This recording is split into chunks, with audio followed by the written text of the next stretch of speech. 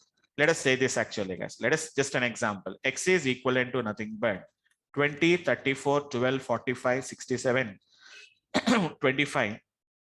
And it is a 10 and it is a 2 and it is a 3. Let us say 40 and let us say 96 and let us say 72. Some random numbers only I'm going to be taking it actually, guys. I'm taking some kind of a random numbers only. I have been got taken actually. Let us say something like an 78 or something like a 75 or 74. I have been got taken. Just an example I'm talking about that. I know that in that the least value is 2, guys. Let us say that the least marks, let us say these are the marks of the students, guys. Sorry. These are the marks of the students. Now I know that least value is going to be 2 and the highest value is going to be 96 actually, guys. Highest value is 96, isn't it? Now I want to know which index has got the least value 2 and which index has got the highest value, which is going to be 96 actually, guys. A simple process, x dot, which is going to be the index of 2. It is going to tells you, so at which index it is going to be there. 7th index means it is the 8th element actually, guys. 7th index is nothing but it's an 8th element in the list actually. And where is the highest value of, which is going to be 96 actually, guys. So it is going to tell you that it is going to be at the 10th index actually. It is going to be in the 10th index actually. For example, if I said x dot index of 2, but I don't want to go for all the elements. I want to check for from the 8th element, do you have any 2 is there?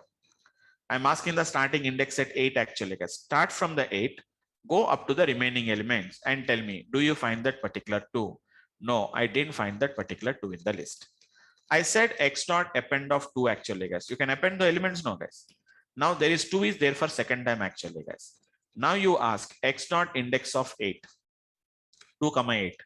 So this is 0, 1, 2, 3, 4, 5, 6, 7, 8, guys.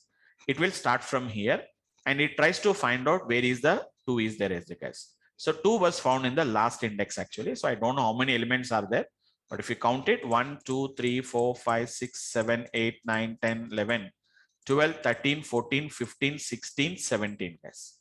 So it is going to be there at the 17th element, which is going to be the index is going to be nothing but 16 is the index actually, guys. Index is going to be same as it is, guys. I'm not saying that start from the 8th index, count it like 0, 1, 2, 3. I'm not counting it actually, guys. Counting is from 0 only, but I'm starting searching from the 8th index actually.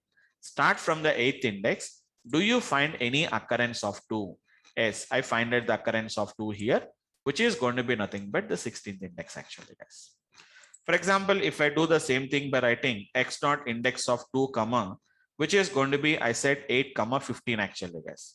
8, 15 means we know that in between 8 and 15th index only it will find it off actually, guys. I know that this is 8. 15 means 15 is not included, guys. 8, 9, 10, 11, 12, 13, 14. Only in these particular 6 or 7 elements only, it is going to check for the 2 actually, but 2 was not there. Then obviously we are going to be getting an error actually, guys. So x dot index will work with a single argument. It can work with a single argument, guys, as well as even it can work with 2 arguments. I think you may be having a little bit idea about this, guys. No worries. In Python, we are having a discussion of functions concept. When I discuss about the functions concept, then I'm going to discuss completely about this arguments concept once again. It works with 2 arguments as well as it can even works with which is going to be 3 arguments also. It is going to works actually, guys. We can also write the third argument like 16, no? So I'll write it as a 17 actually, guys. execute, it is going to work. But beyond that, if you give, you will get an error actually, guys. Hope all of you have an idea about that. While you are calling the functions, how many arguments we have been got defined? Only that many arguments only we have to use it. Anyhow, as part of our course curriculum, we are, as part of the Python discussions, we are already having a discussion about the functions concept, guys. We look into the functions concept more and more. We are going to look into them, guys. We look into the more into the functions concept. Okay. So we have a discussion. If I want to find the value before index 8, I should use the negative indexing, or is there any other way to mention it? You want to check? I want to find a value before index 8, for example, between 1 to 8, let's say. Okay, then you have to specify that actually. Okay, there is a technique is there. X dot index is there. No, it's not negative index. Okay. Actually, negative index means nothing but it will start only from the right hand side index only. See, if I say negative index, for example, if I said negative index of, for example, x dot index of 2 comma minus 4, in that case, what it will do is -4 means -1, -2, -3, -4. It will start checking from here only. Right. Okay, so then the result is going to be obviously 2 is at the last only, which is going to be obviously we'll get the 16 is the result as usual. Okay. Okay, that does not matter about that. It is going to be, for example, if you want to search before the 8 means, then you say that it is 2 comma 0 comma 8. So before the 8 only, it is going to search for the index actually. Okay. Yeah. Then you are going to be getting 7 because it is there at the 7th index. Before the 8 only, I want to check it out actually. Or if you want to make it complex later, that means in the coming applications, we'll put it in a loops, we'll write some if conditions, and then you can write an applications actually. In case if we give a range between 0 to 8. No, it won't work like that. It's an arguments are completely, these functions, these methods scope is very limited only. Whatever they define, they have to work like that only. Okay. If you want to do that, there is another techniques are there. That means, see, in that cases, what we are going to do is, first we are going to do some kind of a slicing like this actually. Okay, this is a concept of slicing concept. We are going to do that. This is actually a list only. Then you can find it off. For example, x of 0 is to 8 within this particular range dot, I can say the index of 2 actually. Now what is an output will come actually? X of 0 is to 8 is going to be one list. So how many elements are there? 1, 2, 3, 4, 5, 6, 7, 8 we are going to be getting. That is, we are getting 8 elements. Then obviously the index is going to be nothing but 7 will be the result. For example, if I said 8 is 2, maybe if you have already attended slicing concept. So what is meaning of 8 is 2 actually? 8 is 2 means starting from the 8th element, remaining elements will come actually. So in this case, if I said which is going to be dot index of 2, now it is going to be with respect to 2. That means this index will be taken as 0 now. 0, 1, 2, 3, 4, 5, 6, 7, it will become 8th index, it will become actually. So we have to use some combinations and we have to work with the applications actually. Yeah, sure. My question is like, if you have a duplicate, number like 2, right? If you have 2 occurrence, so I'm going to get 2 indexes at which place is actually No, first one index only will come. Only first index, right? Only first index only. That's why, see, you here also we have the second index is there. 2 is there for 2 times, right? Correct. When I said x dot index of 2, it always starts with the 0 index and find out the first occurrence is going to be here, which is going to be at the 7th index. Okay. Yeah. Okay. Now the idea here is, now you want to find the second occurrence. Then what you have to do, I know that the first occurrence of 2 is there at the 7th index actually. Then I'll start from the 8th index. I'm going to start with that. Then obviously I'll come to know about the second occurrence of these particular values. Okay. Yeah. Got it. Okay. Fine. Thank you. But these are all the basic things. So Python provides you a lot of advantages. That means these concepts, if you really want to do that, you need not to do it like this only in a complicated way. In coming applications, we have a lot of techniques and lot of implementations will come. You can use those particular things and we can do it actually. Okay, fine. Yes, right. Hello, sir. Yeah, hello. Is there any predefined function to get that maximum or minimum value from the Yes, list? absolutely. We have it actually. So directly we are having, see, we are directly having the kind of a functions actually. What is going to be the minimum of X, what we are going to be getting? What is the maximum of X is going to be there? So you really don't require this actually, but things guys, one thing I want to explain here is these lists and all these things are the one of the basic structures of the Python actually. So how to do the manipulations on this particular list, we don't recommend them actually, because it's not guaranteed that a list will always contain always a numbers only. Sometimes it may contain some numbers, some strings, some bools, and some floats. It may contain different values. So you can do that. But what I'm saying here is, instead of using this min and max functions here, in Python, we are having a very advanced levels applications are there. Advanced level mathematical applications are there. Whenever we go there, we can do that kind of an applications.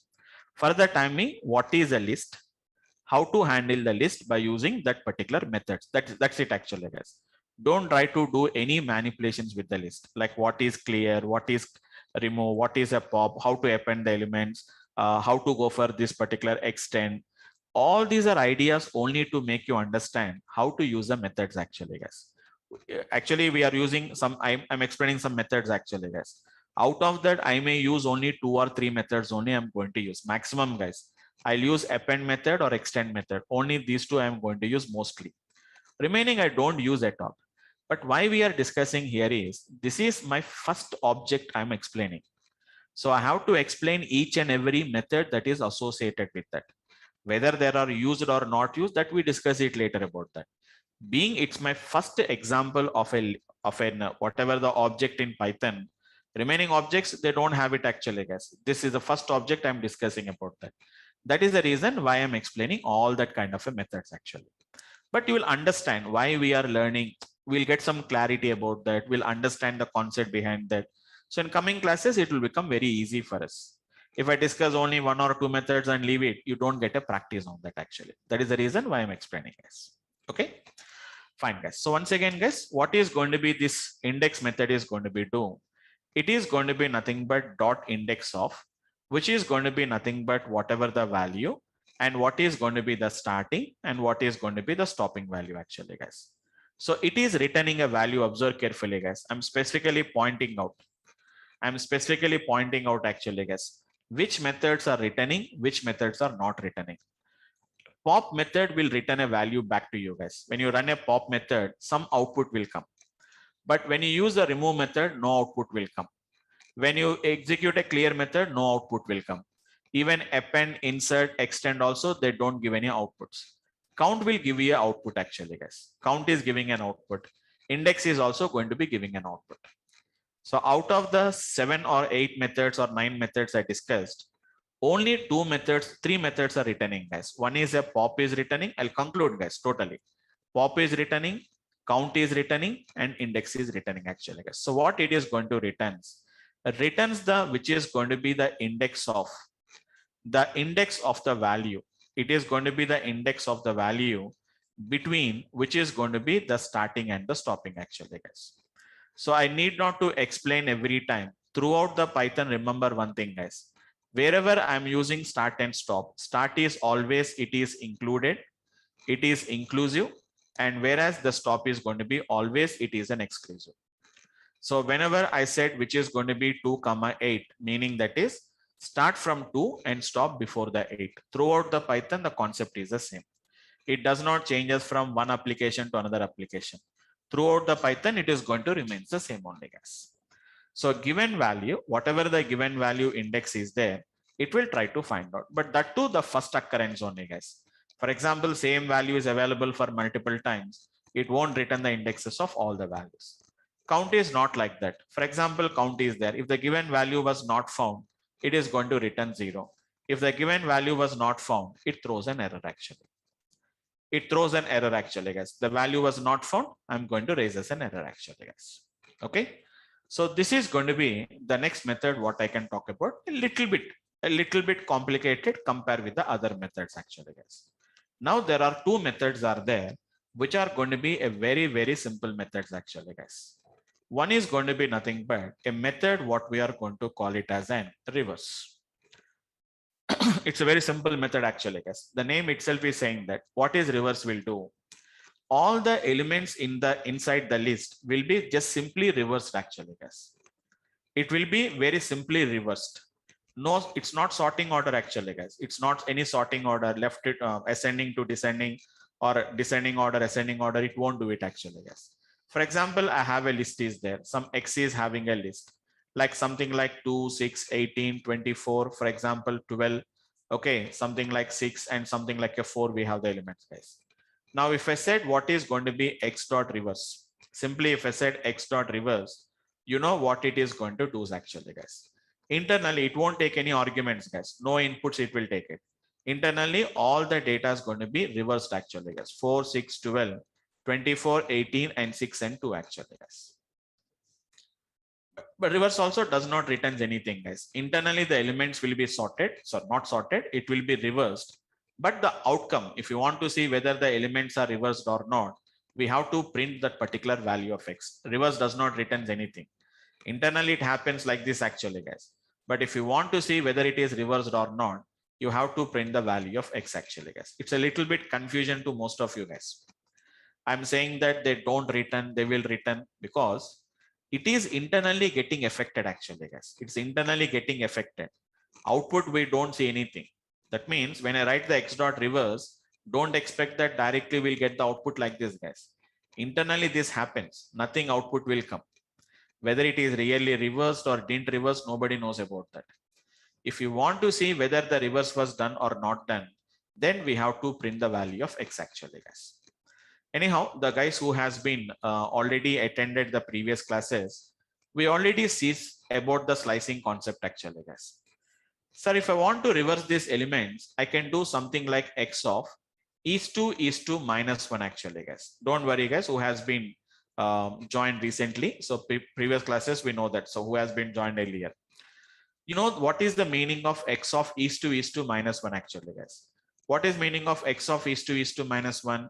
The elements, it is going to read from the reverse order by taking a step of minus 1. What is the difference between this one and this one is, guys? Whenever I said X of is to minus 1, the elements are going to be read in the reverse order and the output is going to be displayed on the screen. Your output is going to be displayed on the screen actually, guys. But your actual X is not getting affected. If you print the X value, it is as usually print this value only, guys, but not this value actually. So this is only, we are just reading the data in the reverse order, but your actual X is not getting affected. But X dot reverse is what it is doing. It is not just only returning the output. It's not just only reversing the elements, guys. Whatever the order, whatever the element that has been reversed, that will be again assigned back to the X. That means the effect is on the X variable, guys, but not just like a slicing concept actually. Slicing means nothing but it only just displays the output on the screen, but your actual array or the actual list is not going to be gets affected actually, guys. Okay, so just if you want to see the elements, I can just show you guys. X is equivalent to nothing but 4, 10, let us say 12, 8, for example, 15 and some 24 and something like 20, guys. Just an example, not too many elements, guys. I can slice it like this actually, guys. Hope you remembered, guys. What do you mean to say X of is to minus 1 means? Just it is going to read the elements in the reverse order actually, guys. You can see 20, 24, 15, 8, 12, 4, 10, and it is going to be 4. But what is this doing actually, guys? It is only reading the elements in the reverse order and it is displaying on the screen. But your actual X is not affected. Your actual X will be as usually the same old elements only, guys, whatever I have given. It has just reading the data in the reverse order. But your actual X is not getting affected. X will be remaining as same data only, guys. Hope you understood the trick actually, guys. Okay. Or in another way, if I want to explain this, I can explain in another way actually, guys. In a programming language, we have I equals to 10. When I said print the value of I plus 10, you know what will be the result actually, guys. I is 10. 10 plus 10 is going to be 20 only. But your actual I is not affected, guys. Again, if you say print the value of I, you know that it will be printing the result as 10 only. So this addition of 10 was done only for printing purpose, but your actual I was not affected actually. Sir, I want to affect that particular I want to preserve that addition. Then you know what you have to do it actually, guys. I is equivalent to 10. You say I equals to I plus 10 and then print the value of I. Then we know that the 20 will be printed actually. So the addition we are preserving back to the I actually, guys. So this is nothing but just like this concept only, guys. Because we are just reading the elements in the reverse order and just displaying on the screen. Your actual X will not be affected. X dot reverse is nothing but what you are trying to do, guys. Whatever the result we have got, you are again assigning this result back to the X itself actually, guys. So that is the meaning of this particular method called as the reverse. So once if you do the reverse actually, guys, it will be directly affected on the list actually. X dot reverse. See the difference actually, guys. X dot, which is going to be reverse. It won't take any arguments, guys. And you can see very clearly reverse in place. What is meaning of in place means in the place of the previous value of X, the new value will come actually, guys. It will reverse the elements and that value will be replaced as the previous value of the X in the place of the particular X actually, guys. But outcome, we don't get it any output actually, guys. We don't get any output at all. No output will come, guys. Clearly we can see there is nothing output is coming actually, guys. Now, if you want to see whether really X is reversed or not, you can just write which is going to be X actually, guys. Can you see, guys? X has been completely modified. Just the elements has been reversed. So a lot of difference is there between X of is to minus 1. It is going to be just reversing the elements and displaying on the screen. But the actual X is not getting affected. But if I said something called as an X dot reverse, now you can see that the complete elements has been got reversed actually, guys. So that is the difference between, slightly confusions will be there, guys. In the beginning, there is a little bit confusion, but over the time period, everything will be gets rectified actually, guys. This is what we are going to call it as. Yes, we can write it, but in Python, there is a small issue is there actually, guys. It's a small issue actually. I think Roy, hope you already discussed about that. Like I think I remember that you are joining from the beginning. You already joined in the earlier classes also. So X is equivalent to 10. So here you know that this X is called as an variable or an object. What do you call this X actually? Will you call it as an object or will you call it as an variable or an object? What do you call it as? Variable. No. In Python, everything is going to be treated as an object only. Okay.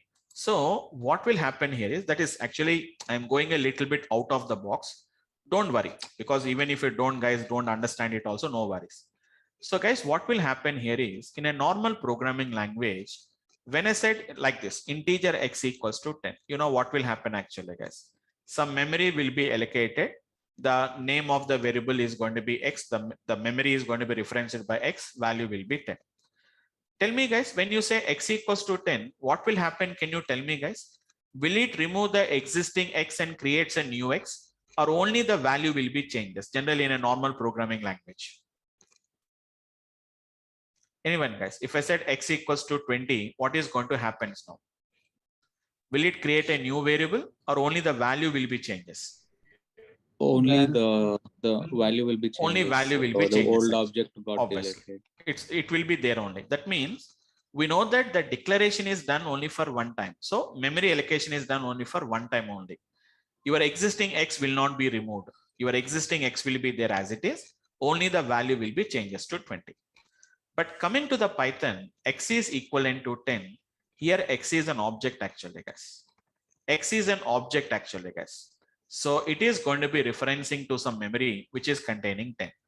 When I said X is equivalent to 20 in an object-oriented programming, what it will do, guys? It will destroy this one and again creates a new one actually.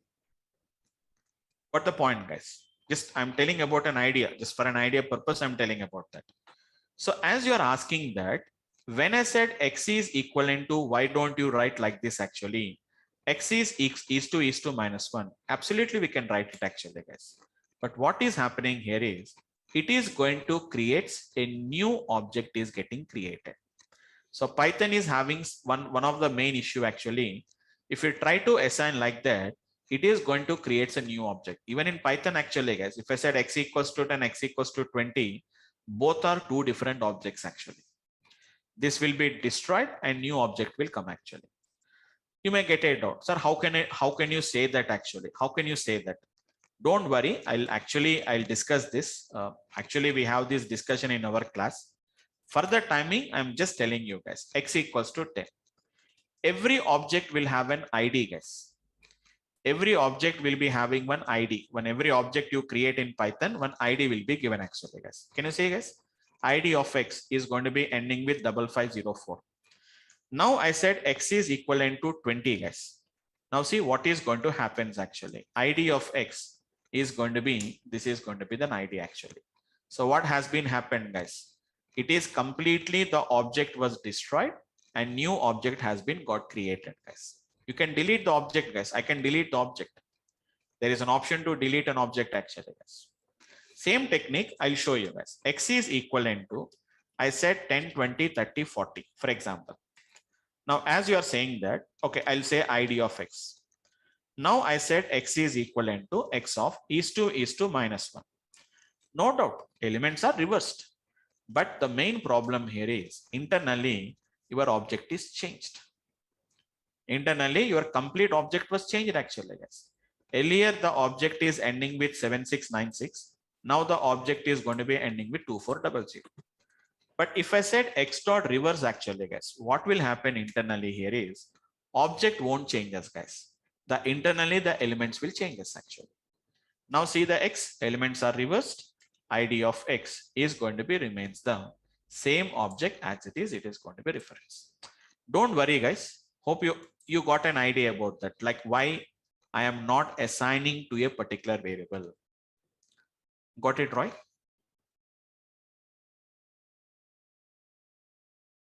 So why I'm not assigning the object like this, because is internally the Python is having some memory problem actually. So it will create that object, destroys the object and again creating a new object.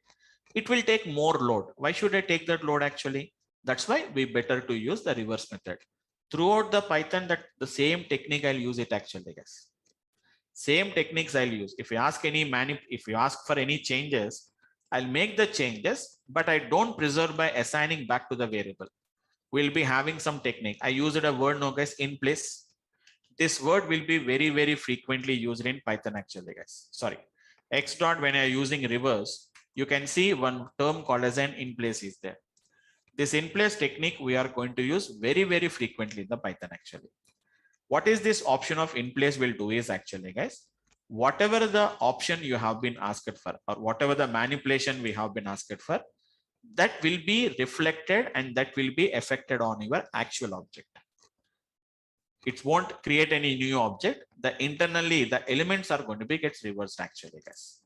That is what the reverse will do actually, guys. It's not any sorted order actually, because the data was already in ascending order. So what we can find here is it is going to be something like, it looks like ascending and descending order. It is going to be looks like actually, guys. But whenever the data is in a random order, you can see that it is going to be just a reverse actually, guys. Internally, the elements are internally the elements are going to be gets reversed actually, guys. Internally, the elements are going to be gets reversed. You can see 45, 25, 50, 20, 8, 10, 3, 6, 2. But I want to put it in a sorting order actually, guys. Then what we have to do? So reverse is only just reversing the elements. It is not returning any output, guys. It won't return any output back to you. Same as it is, we are having a method called as an sort method is there actually, guys. I covered all the methods actually, guys. All the methods I have been covered except copy. You can see it actually, guys. Copy also I can explain you, but you can't understand now itself.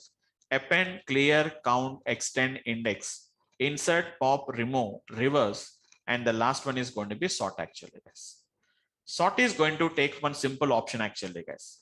Sorting, you know this actually, guys. Sorting also is going to be in place only. Just it is going to take an order actually, guys, which is going to be nothing but Simply I'm using a parameter called as reverse is equal to, which is going to be true or a false. You know what is meaning of true and what is meaning of false actually, guys. Reverse is false means it is in ascending order.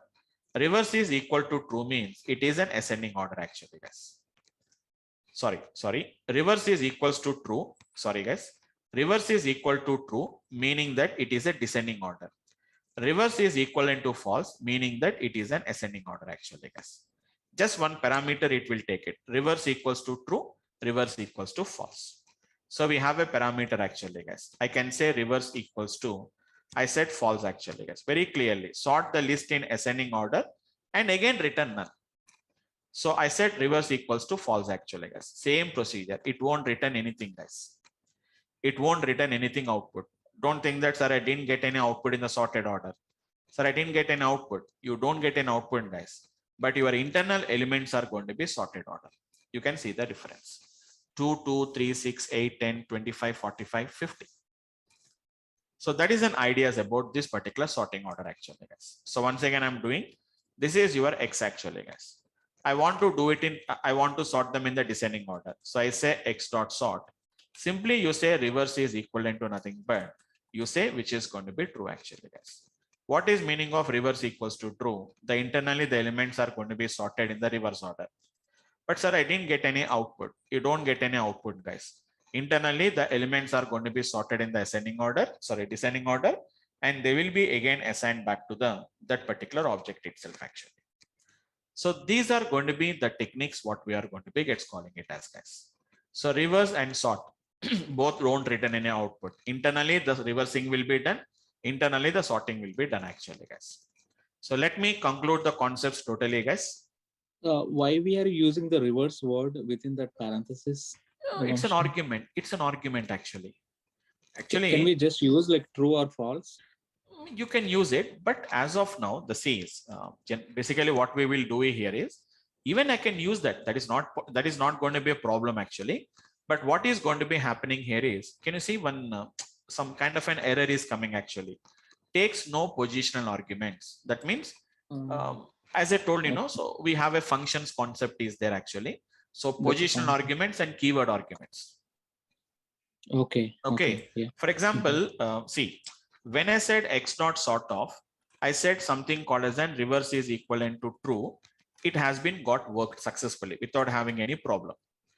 Let us do the same thing. X dot count of. Can you see a parameter called as value is there? Can you see the value parameter is there? No, there is an argument called as a value. Right. Yes. Isn't it? If I write value is equivalent to, for example, 10, I'll get an error actually.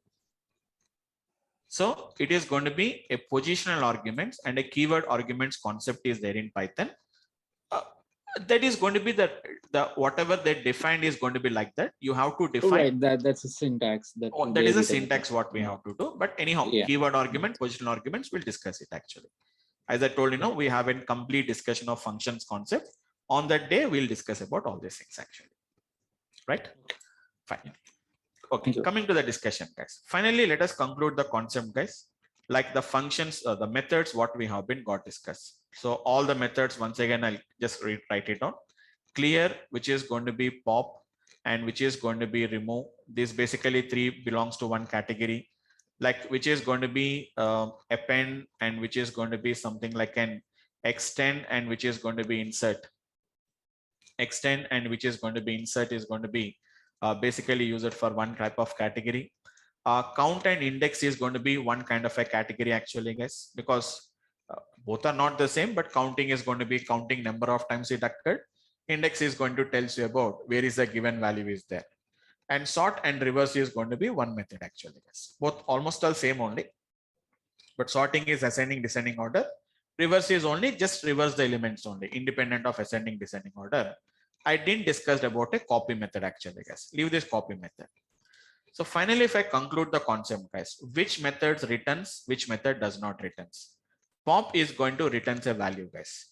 Count is going to returns, extend will returns. Remaining no elements, no methods will return any output, guys. Clear won't return anything. And remove won't return anything. Append, extend, insert, obviously. Even sort and reverse also we have been seeing. Nothing is going to be written. But if you want to see whether they are cleared or not, whether they are appended or not, whether they have been reversed or not, we have to see the object and we have to conclude that yes, it is reversed, it is sorted, it is appended, it is extended, it is inserted, it is cleared, and it is going to be removed. But pop is going to tell you what value I have been removed. Count is going to tell you what is a count. Index is going to tell you the index actually. Yes. Okay. So that is going to be the one what we can observe carefully, guys. So this is going to be about the list methods, guys. 2 minutes, guys. I'll just finish off it. The next object which we are going to discuss is another object called as a tuple, guys. Tuple, list and tuple. Tuple is going to be a very quite similar to which is going to be list, guys. Very quite similar to list. Then what is the difference actually, guys? I told you the definition of a list. What is the definition of a list? I told you guys first initially, it's a mutable which we can modify. What is tuple actually, guys? Tuple is going to be similar to the list, but which is going to be what we are going to call it as an immutable object, guys. What do you mean to say immutable, guys? Immutable means which we cannot modify. Which we cannot modify, guys. That means once if you create a list, we cannot modify further. It's like a constant value, guys. How do you create a list? Which is going to be create a list. Sorry, create a tuple. How do you create a list enclosing in square brackets, guys? How do you create a tuple? Create a tuple by enclosing in. No need to use any keyword like tuple or etc., guys. By enclosing in, which is going to be parentheses, guys. Simple, guys. If I put the values in a square brackets, it becomes a list. If I put the elements within a parenthesis, it is going to nothing but it becomes a tuple actually, guys. Now I can just conclude the concept, guys. Like what methods we can use, what methods we cannot use it actually, guys. Just let me conclude the concept, guys. Same methods, no difference in the methods actually, guys. But which methods will work on the tuples? Which method does not work on the tuples? Remember only one simple point, guys. Tuple is not going to be gets editable. You can't edit it. So first of all, clear. Come to the clear actually, guys. Can anyone guess? Can you tell me? Will the clear will work on the tuple, guys? No. No. Why? Because clear will try to remove the element from the tuple, which is not possible. Next, what about pop? Yeah, I can run. No, Oh, because pop is trying to remove the element. No. Okay. So clear won't work, pop won't work, remove does not works. What about extend, append, and insert? No. No, because we are trying to add some elements, guys. What about sort and reverse? Can it be done? Cannot be done. No, I think so. No. Yeah. Because sort is not only just sorting the data and giving you guys. Internally, the elements are getting modified actually. So sort won't work and reverse won't work, guys. Then only two methods will work, guys. What are the two methods will work is count and the index. Only those are the two methods it will work. That's it, guys. Only 2 reading minutes is possible. Only reading, just counting how many elements are there and to find out that particular index is there. So just 2 minutes, guys. I'll just finish off it. So you can say which is going to be x is equivalent to just some elements, same element, similar, different, whatever you want, we can do it. Whatever you want, you can give it. I told you, no, guys, it can be heterogeneous or homogeneous, does not matter. Very simple, guys. I enclose it within parentheses, guys. Print the value of x. Very clearly, we can see the elements has been got enclosed within parentheses. If you want to find out, you can just find the type of the x. Previously, when I said type the x, it has been given that it is going to be a list. But now we are going to be getting like a tuple actually, guys. Now say x dot. You see x dot actually, guys. Once if you said x dot, we have got only and only two methods actually, guys. I think I need not to show you, but I can just show you the value actually, guys. X dot count of 10. X dot, if I said index of 10, 10 is there at the 0 index actually, guys. But if I cannot say x dot append of 10, we'll get an error. Tuple does not have any such kind of an attribute called as an append. X dot clear, X dot which is going to be sort, or X dot which is going to be append, sorry, X dot which is going to be something like a reverse. All this method does not work actually, guys. They don't work at all. X dot pop won't work. X dot reverse, sorry, X dot remove won't work. So they are not going to work actually, guys. Why? Because It's very simple actually, guys. It is an immutable object. But slicing, indexing, everything we can do it actually, guys. X of 0. But if I said X of 0 is equals to 100, you are trying to modify the value of 10 to 100 actually, guys. So tuple object does not support item assignment. You cannot assign the value to that particular tuples. So tuples and lists are very, very similar objects, guys. The only difference is going to be nothing but the lists are going to be immutable, whereas, lists are going to be mutable and tuples are going to be nothing but there are immutable, guys. So tuple versus which is going to be list in Python.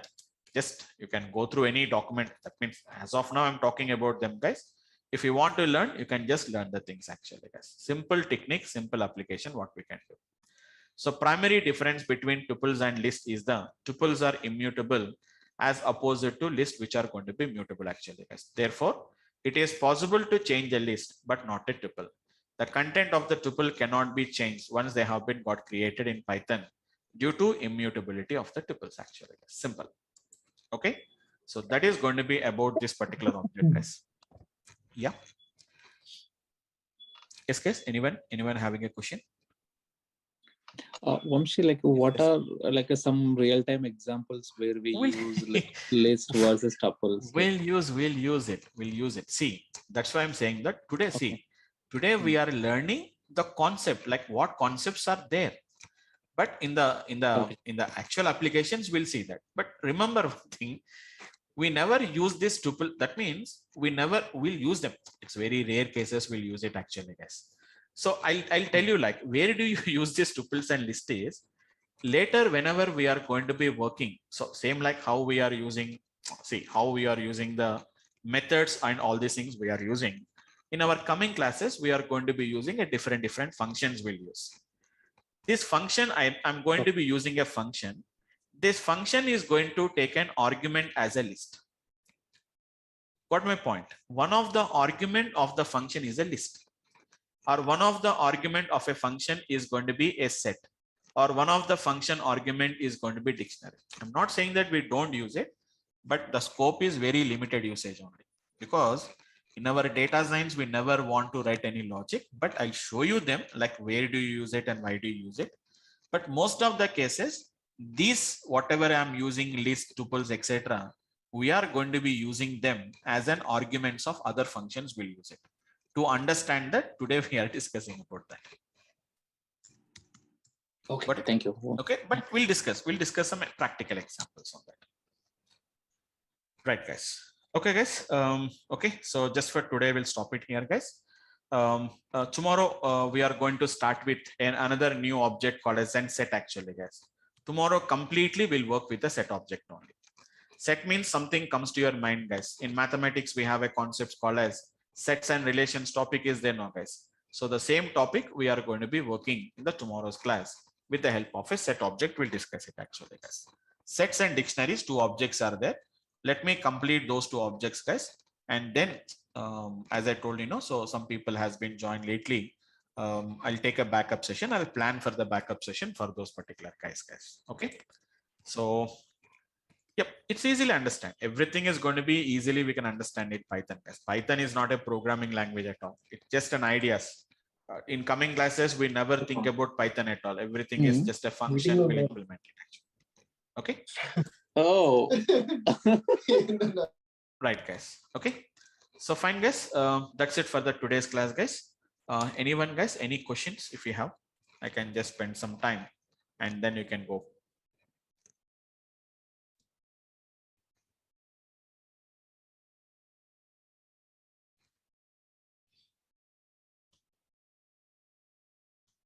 Okay, guys. Just for today's topic. Yeah.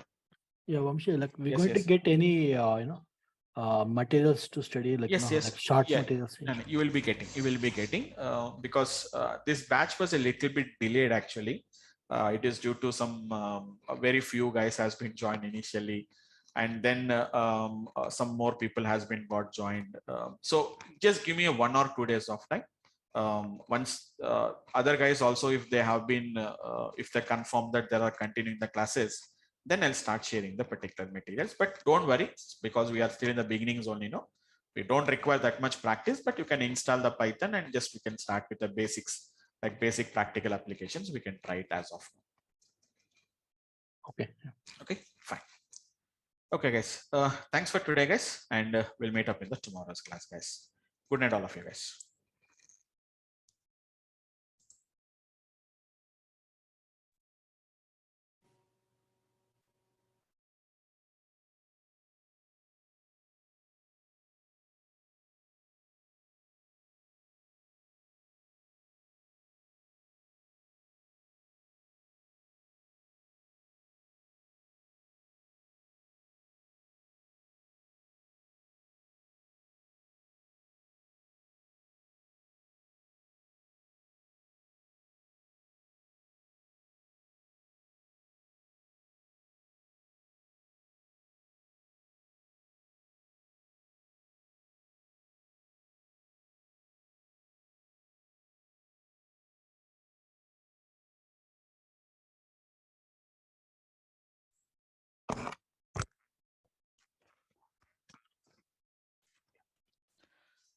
Hi, good evening, all of you guys. Hope all of you can hear me. Anyone, guys? Can you please confirm is I'm audible, guys? Yes, sir. Right, guys. So, guys, let's continue with the last session, guys. Let's continue with the last session. So I'll take up, as I told you know, guys, I will take up the backup sessions for the people who has been joined lately, and I will discuss regarding that. I will confirm that related to that. Just give me a second. Right, guys.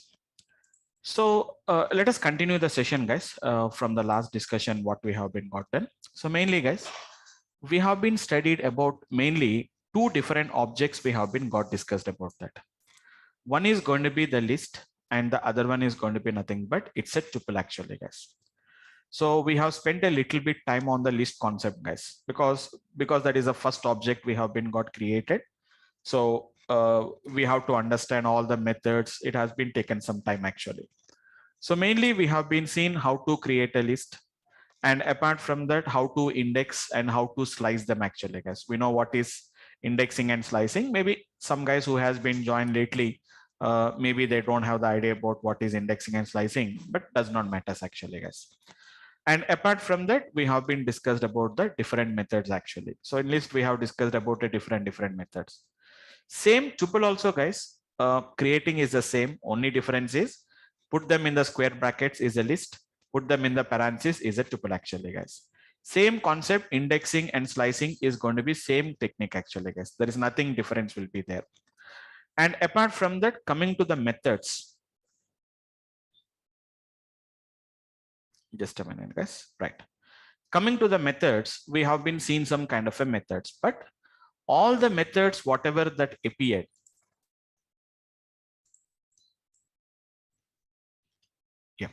so all the methods that appeared in the list may not appear in the tuple actually, guys, because list is a different object, whereas the tuple is a different kind of an object. But similarities are there, but only the difference here is tuple is going to be a mutable object, guys, whereas tuple is going to be an immutable object, whereas a list is going to be nothing but what we are going to call it as an immutable object actually. So what is the definition of what is the meaning of mutable and immutable actually, guys?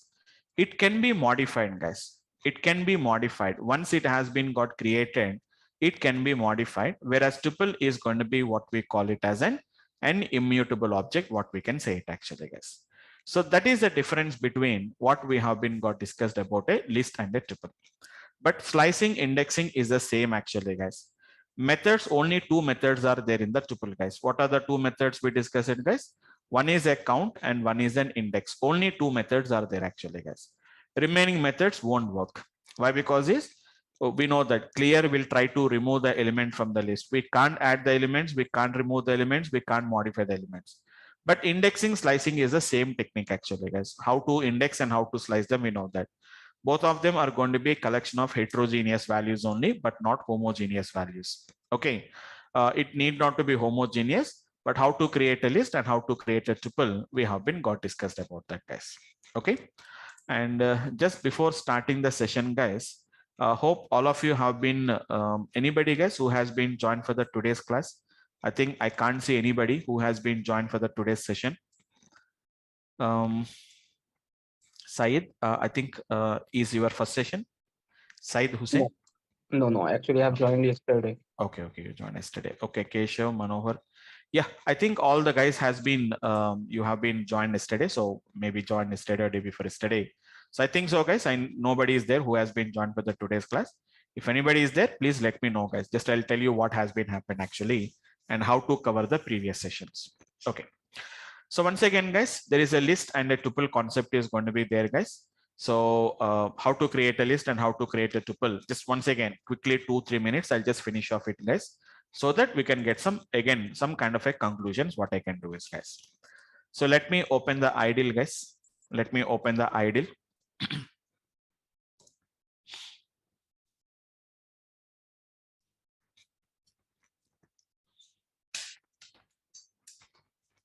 Let me open the ideal, guys. But as I told you, guys, we don't work with the ideal for completely. That means complete course we cannot run it on the ideal actually, guys. Only as a beginners only we can study them. But after that, we are going to use a better IDs. We are going to be using them actually. Better IDs will use it actually. Once again, guys, a quick understandings, guys. Let us say X is equivalent to nothing but either I told you we can give a sequence of numbers or don't give it. Easy to understand. I'll take it actually, guys. Type of the X. Very clearly, we can see X is a list. You can also ask what is the length of the X. Same example, guys. I said Y equals 2, which is going to be same numbers I'm giving it actually, guys, but it is going to be a tuple actually, guys. What is the type of the X? Type is a function which will let you know about what kind of an object it is going to be there. So class X, which is nothing but it's a class list. And what is the length of the Y? You can see that it is going to be nothing but the 6 is the result. Same length, same data, guys. Print the value of X, print the value of Y. Both you can find it in a same values, but both of them are going to be represented in a different way actually. So how to slice and how to index actually, guys. Same technique, guys. X of 2, we know that we are going to get a third element. X of 2 is 2. Starting from the third element, we'll get the remaining elements. If I said X of which is going to be minus 3 is 2 actually, guys. It is going to be nothing but the last 3 elements will come actually. Even if I said Y of 2 also the same result will come. Even if I said Y of 2 is 2 actually, guys. But one slight difference, you have to find it off. You know what is meaning of a slice? Slice is nothing but a piece. So if I take a slice from the X, result is again a list only, guys. You have taken a slice from a list. The result is again a list. You are taking the slice from a tuple. So result is going to be again a tuple, guys. Result is the same, but here we are getting a list and here we are getting a tuple actually, guys. Same technique. Whenever I said Y of minus 3 is 2, result is the same. What is minus 3 is 2 actually, guys? It is going to be nothing but last 3 elements we have to get it actually. So whenever I slice a list, we got a list. When I slice a tuple, we got a tuple actually, guys. Same technique, same application. If I say X of minus 1, it is a indexing actually, guys. It is Y of minus 1 actually. Result is the same result. Both of them are giving you only as an integer value. We are getting it actually. Because indexing can give you any value, but slicing will always give you a list. Slicing will give a list. A tuple slicing will again give a tuple only. But what are the methods associated with actually, guys? When I said X dot, I told you there are totally 11 methods will come. I can append the data actually, guys. I can append the data to the X actually, 70. I can append it. But same example, if I said Y dot append of 70, you will get an error actually. Why? Because append is a method which is associated only with a list class, but not with a tuple class. And tuple is an immutable object. When I said Y dot, only 2 methods will come actually, guys. What are the 2 methods we can see? Only count and index. Only 2 methods actually. Count will count how many times the given value is there. Index is going to tell you where is that particular value is going to be there actually, guys. Where is the 30 was there? It was there in the second index, what we can say. So concept is very straightforward, guys. There is nothing complications, nothing logical part will not be there. Everything is just we have to know how to use it actually, guys. Okay.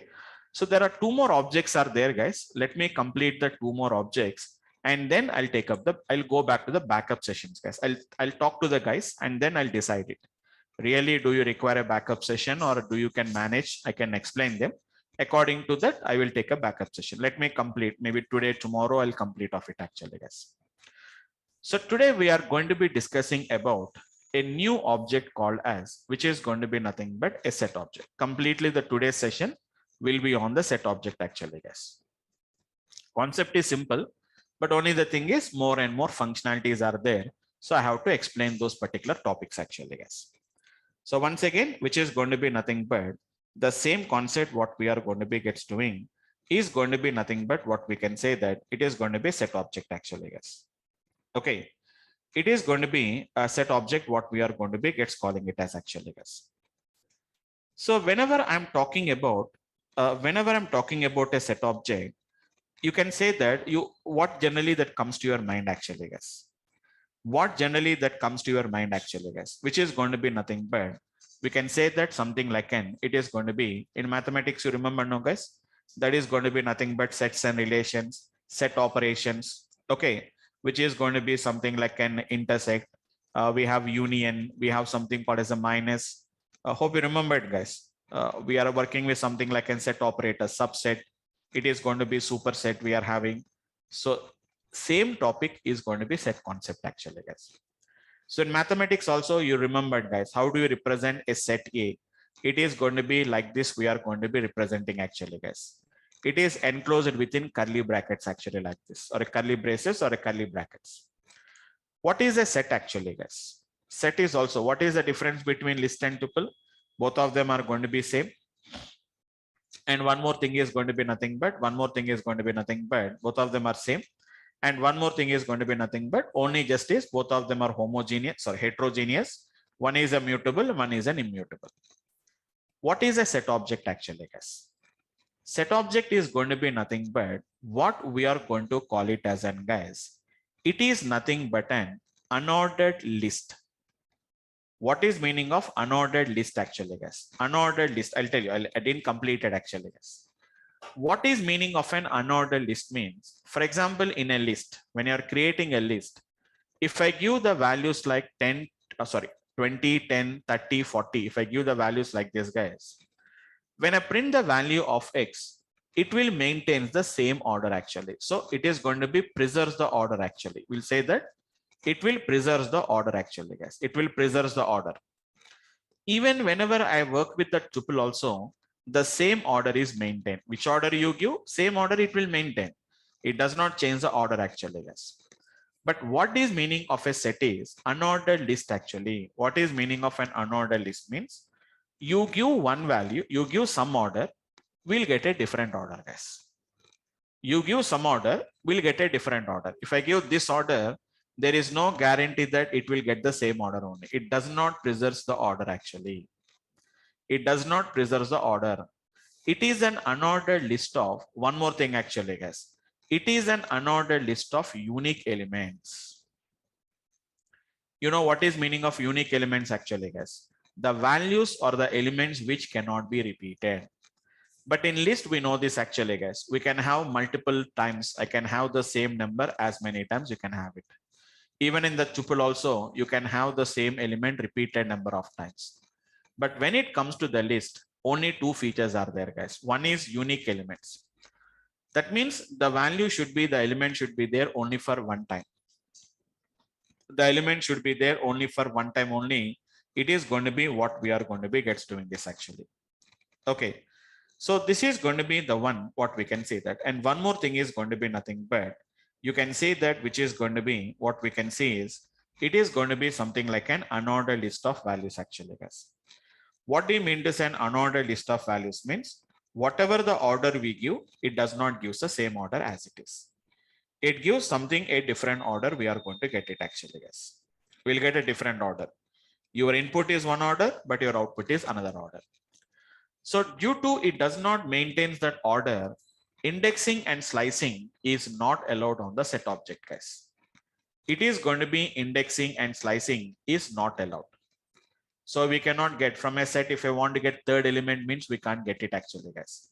Indexing and slicing are not allowed actually. They are not allowed on the indexing and slicing are going to be not allowed. Why it is not allowed actually, guys? Because whatever the order we give is different. whatever the order that comes is going to be different actually.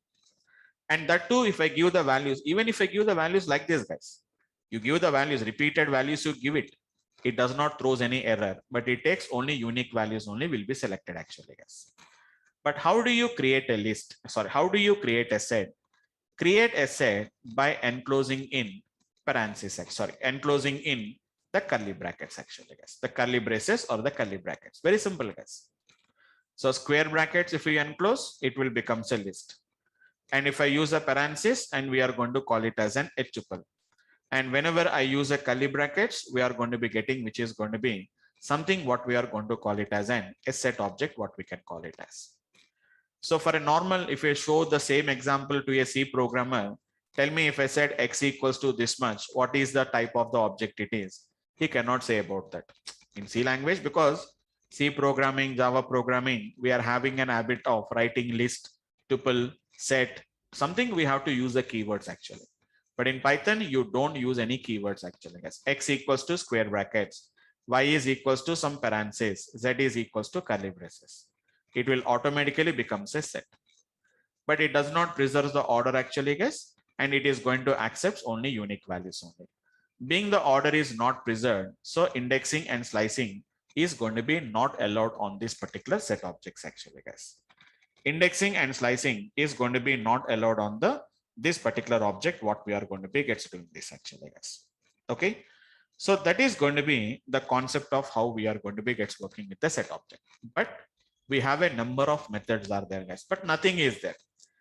Only thing is I have to just do some practice on that. It will take some time, but otherwise it is going to be a very simple techniques only, guys. Let me create the set objects. How do you create the set objects actually, guys? Let us say S1 equals to, for example, guys, just we have to use a curly brackets. Just use the curly brackets actually, guys. 20, 10, again at 20, 30, 10, let us say 30 again, 20, 40, whatever the data you give, you can give it actually, guys. Just I'm giving some few values actually, guys. So don't think that I have given some 1, 2, 3, 4, 5, 6, 7, 8, 9, 10, 11 values. If I print the value of S1, see whatever the output we are going to get it actually, guys. See the S1 actually, guys. 40, 10, 20, and 30.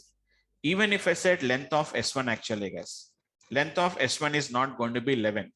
I given 11 elements, but when I said length of the S1, you can see that there are going to be only 4 elements are there, because it will take only the unique values only we can take it.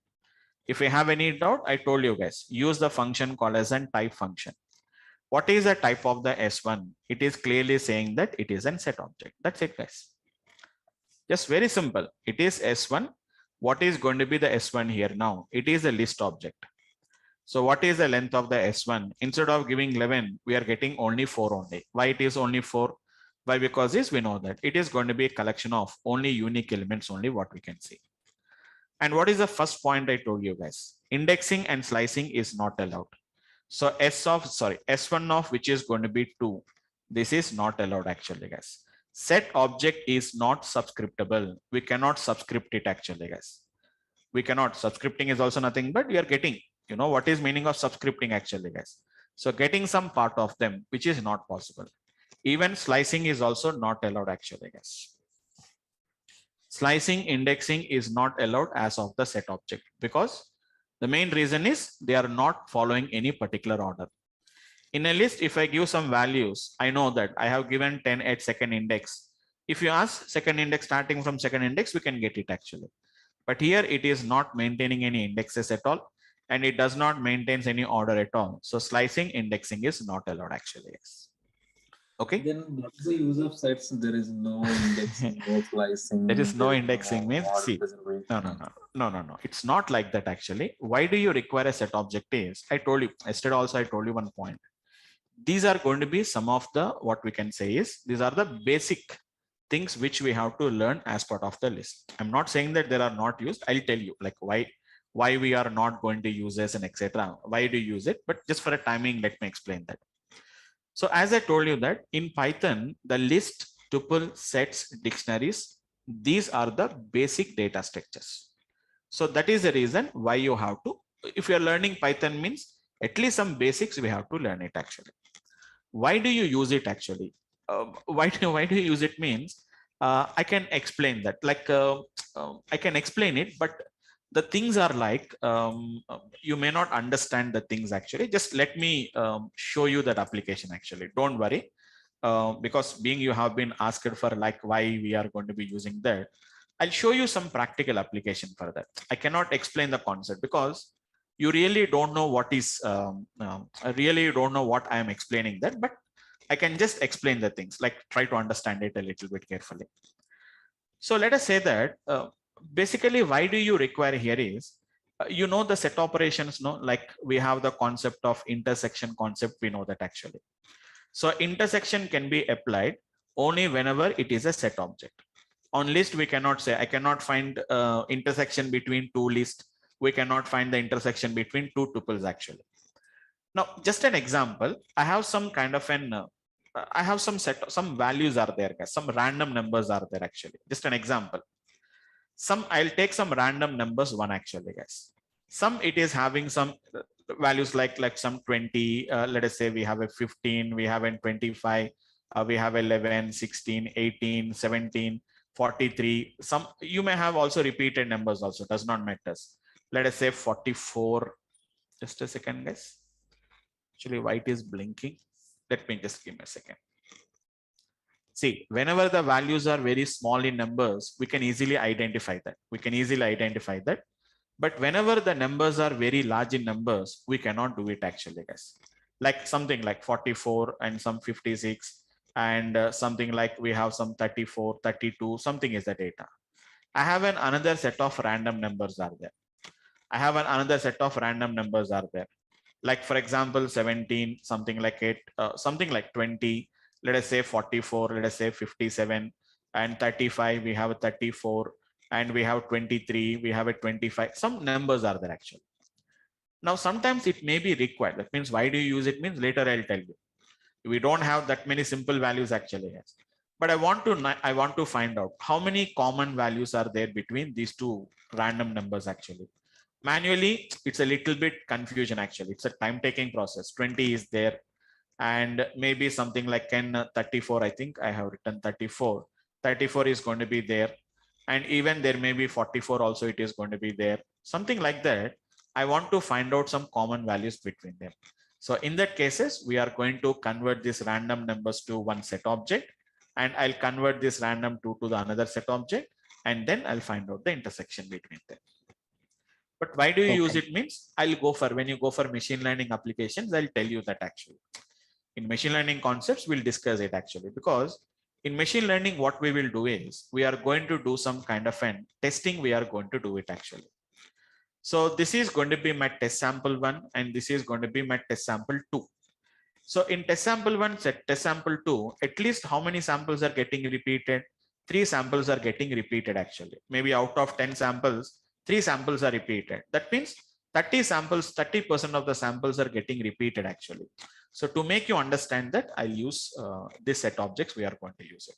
But 1 or 2 times only, throughout your machine learning, 1 or 2 times only we have to use it.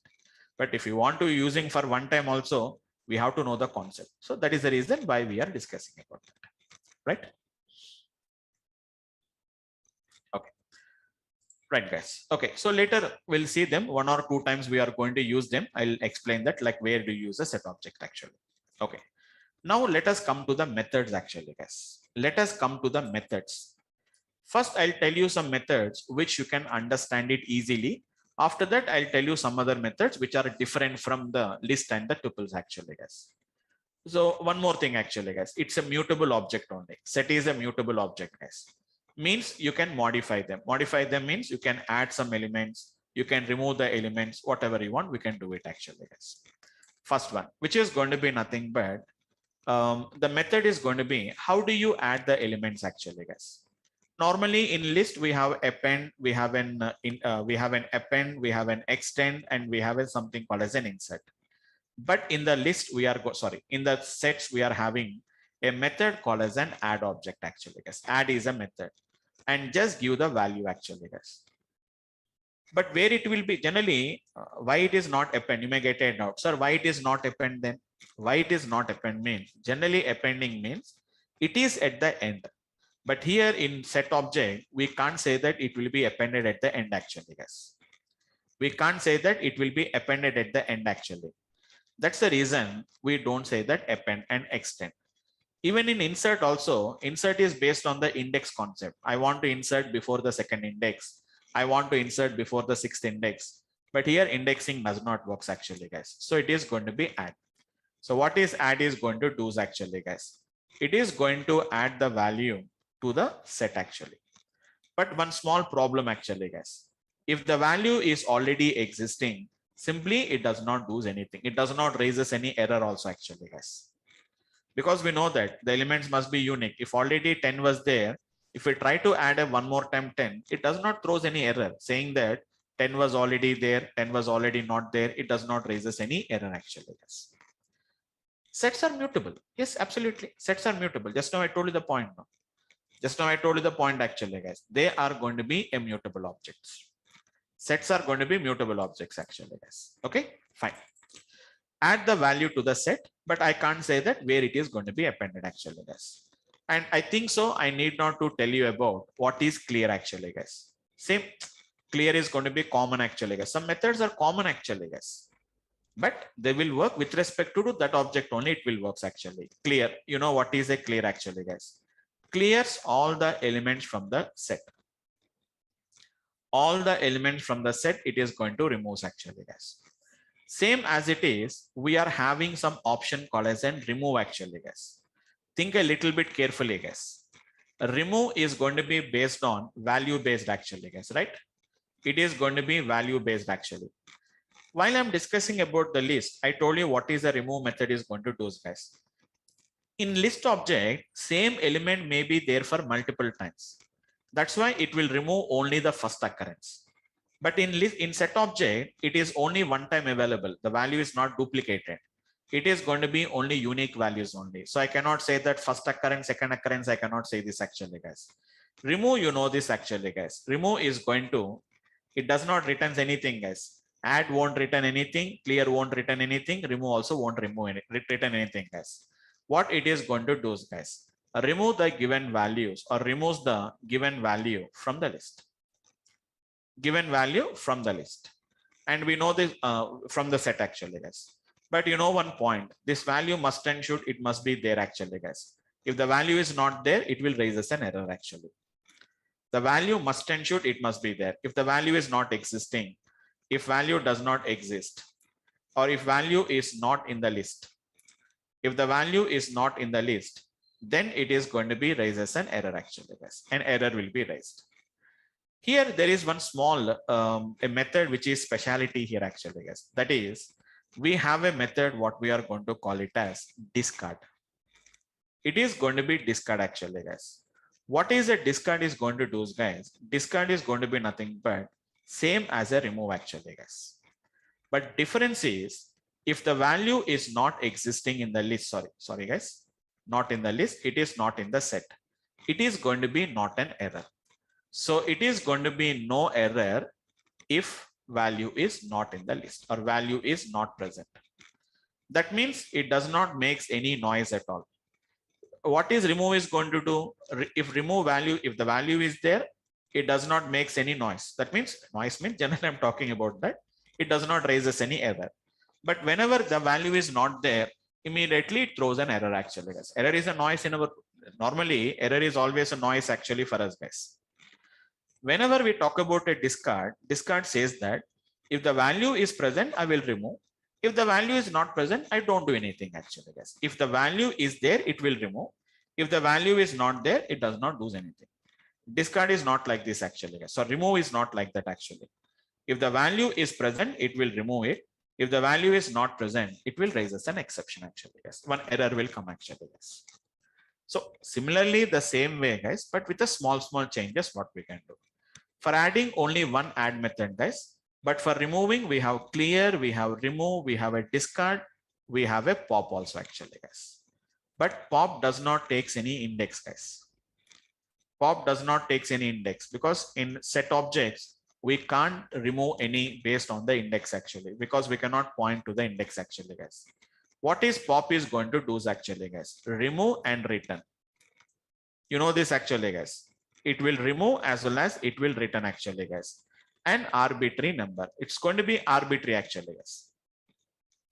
It is going to be some arbitrary. So it is going to be something like left to right, right to left. It is going to remove the values. So we don't say that. That means it will all normally list will always remove only the last element -1. But here it is not like this actually, guys. From left to right, it will remove the elements actually. So that kind of an exception, that kind of an application is what we are going to be using as of the pop method actually, guys. So add, clear, remove, discard, pop. These are the some of the common methods, guys. Only pop is going to return a value actually, guys. Remaining add won't return, clear won't return, remove won't return, discard won't return. Even there is a copy method is there actually, guys. But I'm not discussing about copy. I told you. Even in list also I didn't discuss it the copy. In tuple anyhow we don't have a copy method, guys. But in set objects also copy method I'm not discussing. Almost all nothing is there, guys. Some concepts which you already studied. Some concepts are going to be mathematical techniques actually, guys. There are the mathematical techniques. Add, clear, remove, discard, pop, guys. These are the some of the methods. First, let me finish off this, guys, and then we'll go to the next methods actually, guys. These are your S1 actually, guys. I can say S1 dot, which is going to be the first method itself is going to be nothing but, guys, it is add actually, guys. It is add actually, add of 50. We cannot say that very clearly, guys. Add an element to the list. See the documentation, guys. Add and sorry, not a list. It is going to be set actually, guys. Generally in a flow, we are getting it actually. But sir, where it is added actually, guys? I can't say that 50 will be added only at the end actually, guys. S1 dot, which is going to be add of 60, guys. I cannot say that beside the 50 only, the 60 is also going to be added actually, guys. 60 is going to be added somewhere actually, guys. S1 dot, it is again an add, which is going to be nothing but it's a 70 actually. Where it is going to be gets added actually, guys. 50 here, 60 here, 70 here actually, guys. What is the length of the S1 actually? It is going to be right now, it is 7. That's it actually, guys. So we can add up the elements as you require. If you want to clear, guys, you can do the clear actually. You know what is clear actually, guys? Remove all the elements from this set. I want to remove it actually, guys. I can say remove actually, guys. What is going to be remove actually, guys? Get very clearly. Remove an element from a set. It must be a member. It is clearly saying that it must be a member. You know what is meaning of it must be a member? Must and should. It must be a member actually. S1 dot remove of 70. I can't say that first occurrence, second occurrence actually, guys. Why? Because this 70 is available only for one time. Okay, before going to that, I didn't execute it, guys. 70 is already there. S1 dot, which is going to be add of 70. One more time, if I add up 70, nothing it will do, guys. It does not throws any error also. How many times you do it also, it does not throws any error at all actually, guys. But don't think that it has been adding the 70 for multiple times. It is there only for one time only. It won't add it for multiple times. Now I can say S1 dot, which is going to be remove of, which is going to be 70. 70 was removed actually, guys, but it didn't return any value back. Whenever I said S1 dot, which is remove of again 70, this time 70 was not there, but remove will makes a noise if the value is not there. It's a key error. So I can say that the key was not found, which is 70 actually, guys. Same example, if I said S1 dot, if I said discard actually, guys, see the different actually, guys. Remove an element from a set. If it is a member, it is not saying that it must be a member. In the earlier case, when I said remove, it is saying that it must be a member, but it is saying that if it is a member, I will remove. If it is not a member, I don't do anything actually, guys. Try to say 70 once again, guys. Don't think that it has been got removed. It may be removed, it may not be removed. I said 40 actually, guys. 40 was removed. Again, if I said S1 dot, again discard of 40, it does not throws any error actually. It does not throws any error. But if you say, if I say, sorry guys. If I said S1 dot remove of 40 actually, guys, 40 was already removed. We are getting an error actually, guys. So it must be a member. It may be a member. If it is there, I will remove. If it is not there, I'm not going to do anything actually, guys. This is going to be nothing but this one actually, guys. And you know what is pop actually, guys? Can you observe carefully, guys? Removes and returns an arbitrary set element. Raises a key error if the set is empty. Don't give any input actually, guys. Do you remember when I said x dot, x is a list actually, guys. If I said x dot, x is a list actually, guys. If I said x dot remove, you are getting a value actually. Even whenever I said which is going to be x dot, what I'm talking about, pop actually, guys. If I don't give any value, default value is going to be -1 actually, guys. Index will be -1. That means if I don't give it, default is last element actually, guys. But here it is not like that. If I said s1.pop, it is not taking any arguments, guys. Don't give any -1. You will get an error. Pop takes no arguments, but you have been given 1. So it is an error actually, guys. If I said x.pop actually, guys, now you can see once. Let me show you s1 here. Now you say s1.pop actually, guys. So it is going to be removed basically from first element. That means from as of now, let's left to right. Again, s1.pop. You know, pop will return some output actually, guys. 50 was removed, and then 20 was removed, then 60 was removed, and then it is going to be 30 was removed actually, guys. Now again, if we said s1.pop, it will throw an error because there are no more elements from the list actually. So it is saying that pop from an empty list actually. S1. So what is the length of the S1 actually? Right now it is 0 actually. What is type of S1? There is no change. It is still a list, still a set only. This is your S1 actually, guys. Again, if you want S1 dot add, at a time you cannot add multiple elements, guys. 10 S1 dot, which is add of 20. For list we can add up them, guys.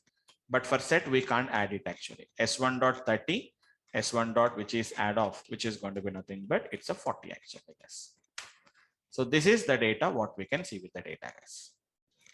So these are the some of the methods which are basically knows actually, guys. Once again, add, clear, copy. I told you guys, I'm not discussing as of now. Discard, I told you guys, discard. Discard is I told you. Apart from that, pop, I told you, remove, I told you actually, guys. Remaining are different methods. It's very easy, very simple actually, guys. There are very easy and very simple methods actually, guys. Okay. So once again, I have been got discussed about the methods associated with the list. Sorry, the methods associated with the set objects. I have been got discussed about that. Just a second.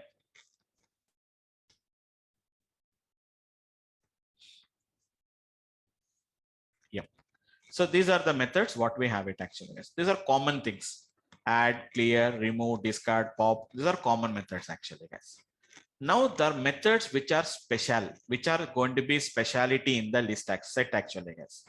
You can't see the methods in any other. That means you don't find it in any other objects. We cannot find it actually, guys. What are those? What are going to be those objects actually, guys? Here ascending, okay. Actually ascending, descending orders.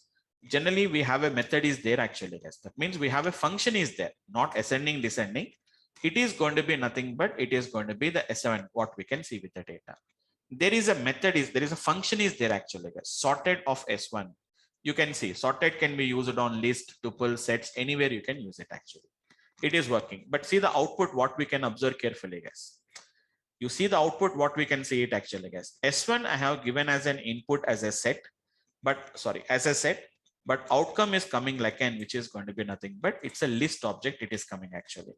So this is going to be sorted actually, guys. One point I didn't discuss it, guys. What is iterable? I have been not yet discussed, but see the output actually, guys. Returns a new list. That means the set is getting converted into list containing all the elements from the interval in an ascending object. It is going to be returning actually. We can do it, but it is no more a set. It is going to be converting into list. Sir, can I convert again into set? Absolutely, you can convert it actually, guys. Okay, we'll see them. We'll see an application. How to convert a set into set into list, list into set. How to convert them? We'll see the applications. Okay. Fine, guys. Okay, and I forgot to set the option actually, guys, to everyone. So, guys, if you have any doubts, please, when you're testing anything, please send it to everyone, guys, so that everybody can see what I'm discussing about that. Right, guys. So this is going to be about the basic methods actually, guys. Now, whatever the methods I'm going to be discussing, they are going to be completely, which is going to be special for the set objects actually, guys. It is going to be nothing but a kind of a speciality, a special functionalities for your set objects actually, guys, which is nothing but we do it in our mathematics now, guys. It is going to be nothing but in mathematics. We know that actually set objects, sets we are going to be gets talking about that. So what are going to be that kind of an options actually, guys? One of the common methods are going to be nothing but, let us imagine that there are two sets are there actually, guys, S1 and S2. I want to find the intersection. You know what is going to be intersection between the two values actually, guys? It is S1. How do you do it actually, guys? S1 dot, it is intersection of S2. So we know what is meaning of intersection between two elements actually, guys. S1 dot intersection with S2. What it is going to returns, we know this actually, guys. It is going to returns the common elements actually. What are the elements which are commonly available in S1 dot S2, S1 and S2, it is going to returns. And hope you remembered it is union actually, guys. Union of S2 actually. Same techniques, guys. Intersection and it is union, guys. You know what is going to be union is going to returns actually, guys. It is going to be returns the elements of both elements from both S1 and the S2 actually. It is not common values actually, guys. I'll show you some examples what I can show you actually. And what exactly we are having, if you remember, minus actually, guys, we'll call it as minus. In mathematics, you call it as minus. Here we are going to call it as a difference actually, guys. It's what we are going to call it as a difference actually, guys. You know what is a difference? After removing the S2 elements from S1, whatever that is left over, those values are going to be gets coming. I'll show you once. Have a look at this one. For example, S1 is having some elements like, let us say this, guys, I'm writing in a sequential order, but internally what order it will take, it does not matter with that. S2 is equals to nothing but we have some values like 10, 20, 30, 50 actually, guys. Just an example, S1 is having 10, 20, 30, 40. Whereas S2 is going to be having 10, 20, 30, 50, we have it actually, guys. Now, if I do S1 intersection S2, the result is going to be nothing but the common elements actually, guys. Order may not be the same actually, guys. I can't say that same order will come. Union, we know it actually, guys. It is going to be 10, 20, 30, 40, 50 will come actually. But we know this, guys. What is S1 difference S2, S2 difference S1? If I say S1 minus S2, it is 20, 20, 30, 10, 20, 30 is eliminated. If I said S1 difference S2, the result is going to be nothing but what is left over in S1, which is going to be nothing but 40 actually, guys. But whenever I said S2 difference of which is going to be S1, then the result is going to be nothing but what is left over in S2 after removing the element from the S1. Then the result we know that it is 50 actually, guys. Got the point, guys? So it is going to be nothing but the intersection, union, and it is going to be difference actually, guys. And if you remember the concept of like which is going to be something like an hope you remembered actually, guys, subset and supersets actually. You know what is meaning of subset and supersets actually, guys? If one set is also a part of another set, like for example, we know that S1 is having some elements like 10, 20, 30. Let us say that we have a 40 is there. S2 is having some elements like we have 10, 20, we have a 30, 40, and 50 is there, or 60 is there. Now, if you can see, S2 is containing the S1. So S1 is nothing but a subset of S2. And S2 is going to be nothing but a superset of S1. What is S2? S2 is a superset of S1.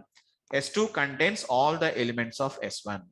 So if you want to check whether S1 is a subset, S2 is a subset, we have a method is there actually, guys. S1 dot, we have a method called as an E subset of S2. We are asking S1 is a subset of S2. It is going to return true or a false actually, guys. So you know that E subset and E superset, you are asking, you are checking whether this set is a subset of S2, whether the S2 is a subset of S1. It is returning something like a true or false. In this case, S1 is a subset of S2, no, so returns true actually, guys. Now reverse order. I want to check whether S2 is a superset actually, guys. So it is E superset of S1. Then also it is going to return true or a false case. S1 is not a superset of S2 and S2 is not the subset of S1 actually, guys. Because S2 contains all the elements of S1, but S1 does not contains all the elements of S2 actually. So a little bit mathematics, guys. Don't think that, sir, we learned a long back ago. It's just like a refreshment class. You maybe learned a long back ago. Intersection, union, it's a difference actually, guys. In mathematics, we call it as a minus. Here we are going to call it as a difference is there. Do you remember, guys, anybody, what is meaning of a disjoint? Anybody, guys? Do you remember, guys, what is meaning of a disjoint actually, guys? No, Vamsi. Disjoint is nothing but whenever two sets don't have any common values, then the two sets are nothing but what we call it as a disjoint sets actually. Like for example, A is having some elements like 10, 20, 30, 40. And whenever we are having B is having an elements like, which is going to be 50, 60, 70, 70, 80. Now, what about the A intersection B actually, guys? In mathematics, I'm writing it actually. A intersection B is going to be nothing but it's an empty actually, guys. That means there is no common values are there. So if you want, then the A and B is nothing but what we call it as a disjoint sets actually. Disjoint sets actually. Okay. So if you want to test, we can test it actually, guys. It is A dot is disjoint of, which is going to be nothing but it's a B actually. So it is going to tells you whether it is true or whether it is false actually. So see, guys, is disjoint, is subset, is superset. They will only checks out whether it is a subset and superset or whether it is going to be a kind of a disjoint actually. Yeah, it's a negation actually, guys. It's an opposite. It's a negation. It's a negation actually. Intersection is nothing but which is a common values will be there.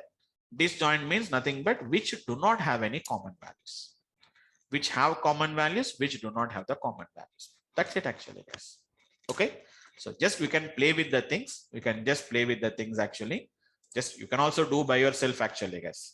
I think 1 or 2 days back, maybe you may be having a little bit confusion to understand them actually. But now you got a little bit control on all these topics actually. It is going to be 10, 20, which is going to be 30 and 50 actually, guys. If you want, I can show you once again. S1, S2 actually, guys. S1 is having 10, 20, 30, 40. S2 is having 10, 20, 30, 50. So how do you do it actually, guys? S1 union S2. Very simple, guys. Returns the union of the sets as a new set. So 10, 20, 30, 40, 50. And you know that S1 union S2, S2 union S1, both of them are going to be same only, guys. There is no change in the output. Same as it is, what is intersection actually, guys? Intersection of S2. Returns the intersection of two sets as a new set actually. S1 intersection S2 is going to be 10, 20, 30. Even S2 intersection S1 is also going to be same result only. No change in the output. But what about the difference actually, guys? Difference is nothing but minus. We have a function is there, method is there actually, guys. Difference of S2. You can see very clearly, guys. What is difference will return? Return the difference of two or more sets as a new set. It is going to be S2 actually, guys. That means what we have to do, guys, S1 minus S2. So S2 should be eliminated from S1. What is there in the S1? After removing the S2 from S1, what is left over in S1, guys? Don't think that S1 difference S2 means it is S1 is removed from S2. No, it's S2 removed from S1. So what is left over in S1, which is going to be 40 is the result actually. But when you do S2 difference S1, then the reference is going to be nothing but difference output, guys. So we know that A union B and B union is the same associative property. A intersection B and B intersection is the same, but A minus B, B minus A is not the same case actually. Same as it is, we have S1 and S2 actually, guys. Here, S1 is not a subset of S2. S1 is not the subset of S2, guys. What is meaning of subset? All elements must be there. So all elements of S1 is not there in S2. All the elements of S2 is not there in the S1 actually. So S1 is not a subset. S2 is not a subset. None of them is a superset actually, guys. S1 dot, which is going to be, I'm asking, guys, is. You can see there, guys. Is disjoint, is subset, is superset. Is S1 is a superset of S2. Returns whether this set contains another set. You know, superset means it contains another set. It is subset means this set is part of another set actually. So S1 is a superset of S2. It's a false. Is S1 is a subset of which is S2. Returns whether other set contains this set actually, guys. It is going to be, none of them is going to be true, guys. Even S1 intersection S2, is it is a disjoint actually, guys. They are not disjoints actually, because there are some intersection common values are there, guys. All of them are returning false actually, guys. But if you want to return true, you know what we have to do it actually, guys. S1 equals to 10, 20, 30, 40 is already there. S2 is equal to nothing but, otherwise I'll do one thing, guys. S2 is equivalent to, let us say it is, sorry. S2 is equal to 10, 20, 30, which is a 40, 50, 60, 70 actually, guys. Just an idea about that. S1 is this one, guys. S2 is this one. Now, whatever the elements of S1 is there, all elements are there here, guys. That is 10, it is 20, it is 30, and it is 40. So here S1 is called as a subset of S2. Now you can ask, is S1 is a subset of? Is it is a subset of S2? Yes, it is a subset of S2. Is S1 is a superset? No, it is not a superset actually, guys. It is not a superset of S2 actually. But S2 is a superset of, which is going to be nothing but, it's a superset of S1 actually, guys. That is the idea of how we are working with. And how to say that it's a disjoint actually, guys. S1 is equals to, I said 10, 20, 30, 40. Whereas S2 is equals to, let us say 50, 60, 70, and 80 actually, guys. If you can observe carefully, there is no common values, guys. S1 intersection with S2 is going to be nothing but, there are empty list actually, guys. You can see empty list is coming. Then whenever there is no common values between S1 and S2, there is no intersection values, guys. Union I can do, guys, but intersection I can't do. Intersection means empty. So whenever there is no common values, then S1 and S2 are basically what we are going to call it as a disjoint functions, what the disjoint sets, what we are going to call it as actually, guys. We have a number of methods actually, guys. If you remember in list concepts, first day I taught you 3 methods. Second day I taught you another 3 methods. After that, I have discussed about the remaining 1 or 2 methods. I have been discussed about the 3 or 4. I think first class it is 4, second class it is 3, and next class it is 3. I have been got discussed. But today, how many methods we discussed actually, guys? Add. We have been seen about a clear. These are common methods actually, guys. Remove, discard, pop. Now intersection, union, minus, which is going to be the difference actually, guys. Is subset, is superset, is disjoint. So almost all we are having somewhere around 11 or 12 methods we have been got discussed, guys. Like that, we are going to be the same methods only, guys. If you see the, I told you no, I don't have anything to hide from you. Add, clear, copy, I told you guys, I don't discuss about that. Difference I already explained, guys. Difference underscore update, I'll explain it. Difference underscore update, slightly difference is there, guys. Discard, intersection underscore update is there, guys. Is disjoint, is subset, is superset, pop, remove. We have something called as a symmetric difference actually, guys. I'll tell you guys what is meaning of a symmetric difference. Nothing is there. Symmetric difference is going to be nothing but it is A minus B union B minus A. That is what we call it as symmetric difference actually, guys. You know what is the difference actually, guys? Difference you already know about that. Difference means which is going to be A minus B or B minus A. What do you mean to say symmetric difference actually, guys? Symmetric difference, what we are going to call it as. It is going to be nothing but the union between A minus B union, it's a B minus A. So what is output actually, guys? The elements which are there in A but not in B, the elements which are B but not in A, that is going to be nothing but what we call it as a symmetric difference actually, guys. Okay, mathematically it is what we call it as symmetric difference. Symmetric difference underscore update will be also there.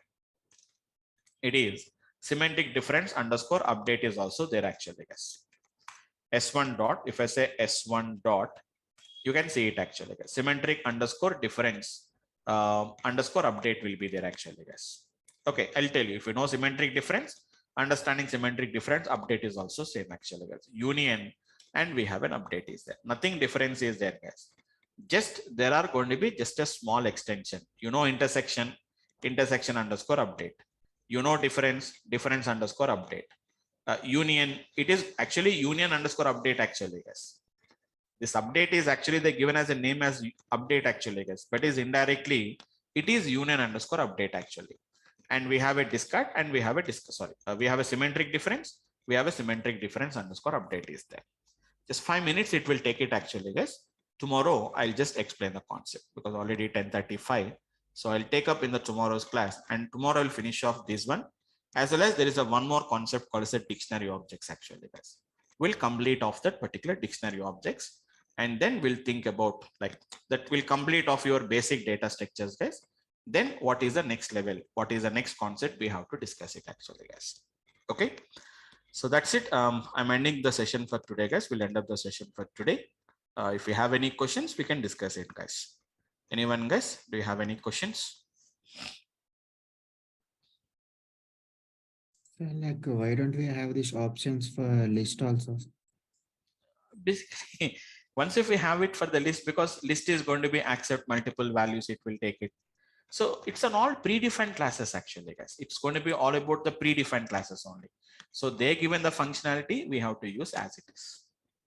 So if the same functionality is given by all the single object, then we don't really require them actually. So set is going to be one kind of like mathematical operations you want to do that.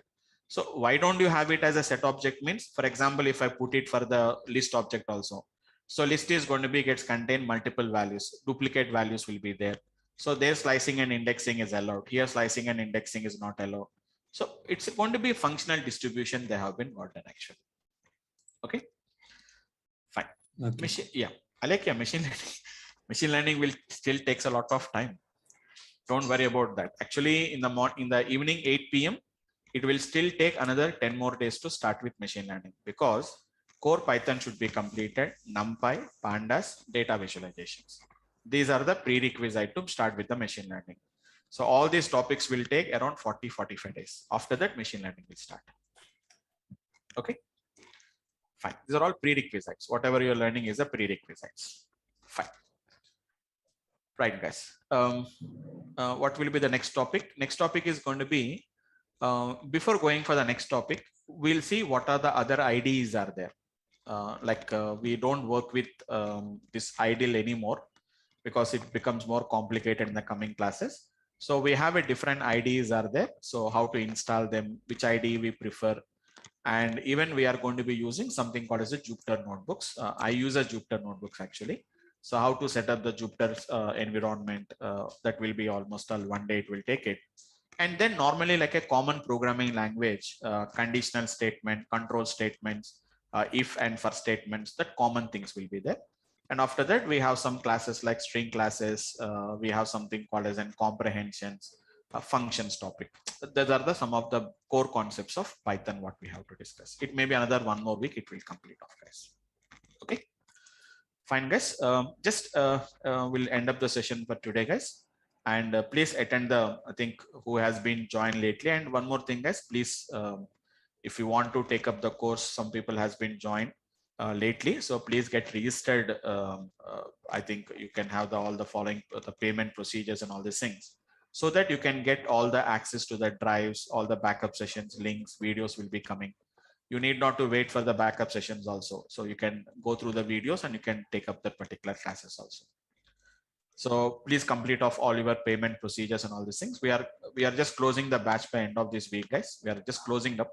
We are not going to add up no more. If anybody add ups also, it's only their interest only. We don't take any backups and all these things from the next coming week actually. So that's it, guys. We'll arrange a backup session based on your discussion. I'll discuss with the participants one. I'll discuss with all of you, and I'll arrange it actually. Right. Anyone, guys? Any more questions if you have? Sir, I have a question of yesterday's index question. Yes, yes. Sir, actually we have taken some element x is equals to 20, 30, 40, 50, and then we find the least value. We'll find the least value. Least value. Okay. Minimum is a function what we have it actually. Yes, sir. Okay. Minimum is a function.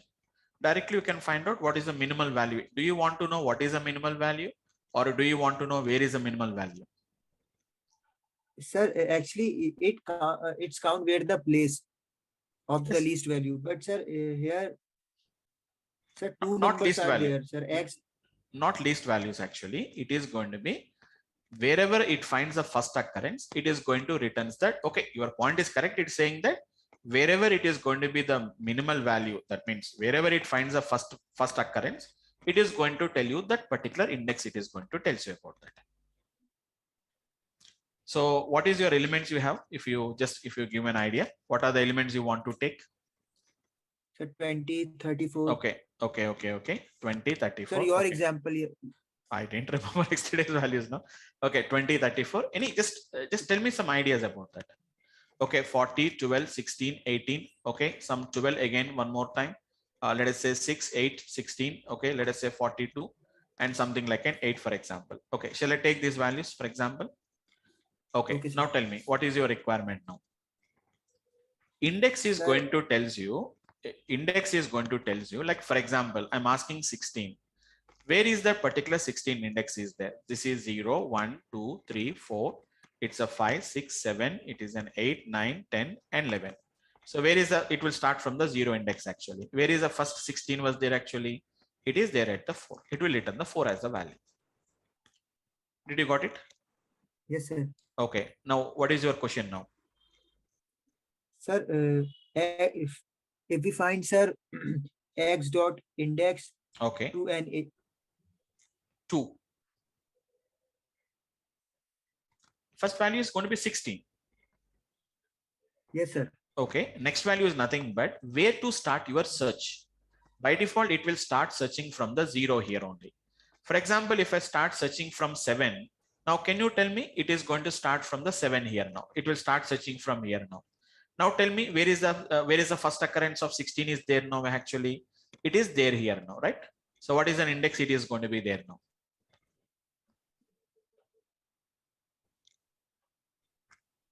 Yes, are you there? Yes, sir. Yeah, what is the output now? Where is the 16 is there? Whenever I start searching from 7 here now. Where is index is there?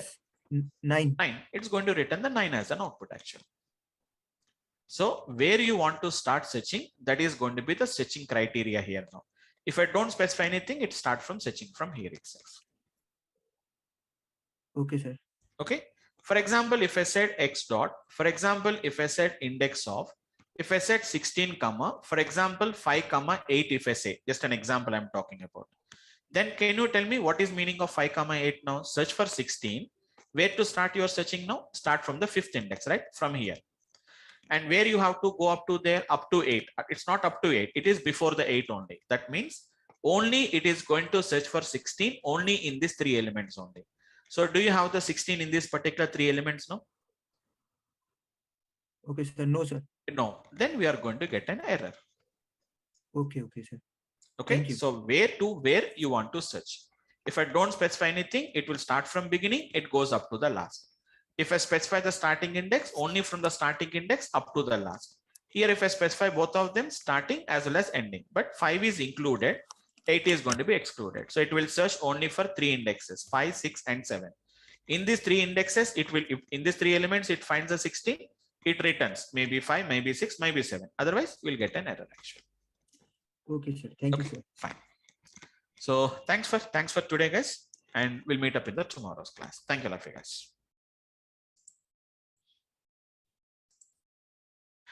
Sorry, guys. I was a little bit late. Actually, just now the previous class has been got completed. I can see some more people has been joined, guys. Actually, so just let me tell you, guys. Let me just give me a 2 minutes of time. Let me check like who has been the new participants. Like I think so many people are there actually, guys. Manohar, yeah. Sakshi, just give a minute. Sonam, yeah, Uday, right. Okay, guys. So, guys, I can see some more people has been joined as a today's class. Today, I think you have been joined as a demo class actually, guys. But let me tell you what has been happened, guys. So, in the last week only, we have been started this session. Last week means it is almost all 2 weeks actually, guys. 1 week is just a demo sessions actually, guys. So it is hardly two weeks it has been got happened. Just we have been started with some first week, we have been taken a demo session actually. Demo means like what is data science, what is machine learning. These are the some of the things what I have been got discussed about that. So that has been happened for 1 week. 1 week means it is not too much time actually, guys. Just hardly 45 minutes, 50 minutes class only. I can see that actually we have been taken. So in second week, I have been started with the basics of Python. We have been got started actually, guys. So this has been happened for some another 1 week. It has been got happened. But I can see some more guys has been joined now. So don't worry, guys. I'm going to take some backup session actually. So I think I can see somewhere around 7 to 8 people has been joined for the today's class. I can see your names, like some names I can see who has been joined for the today's class. Somebody has been joined in the previous sessions only, but a very few people, 7 or 8 people has been already joined. They have been already registered for the course. I can see another 7 to 8 people. I can see it actually, guys. So don't worry, guys, because I thought that maybe 1 or 2 people may join, but I have seen a little bit more people has been joined. So don't worry, guys, who has been joined for the today's class. So don't worry about that, because I didn't expected that this many guys will join. I expected that there may be some regular students. There are 7 or 8 students has been already registered. I expected that maybe somewhere around 3 to 4 people, but I can see somewhere around more than 8 people, 8 participants are there who has been joined for the today's class. So I'll do one thing, guys. Don't worry about that, because what has been happened, don't worry about that. It's only basic things.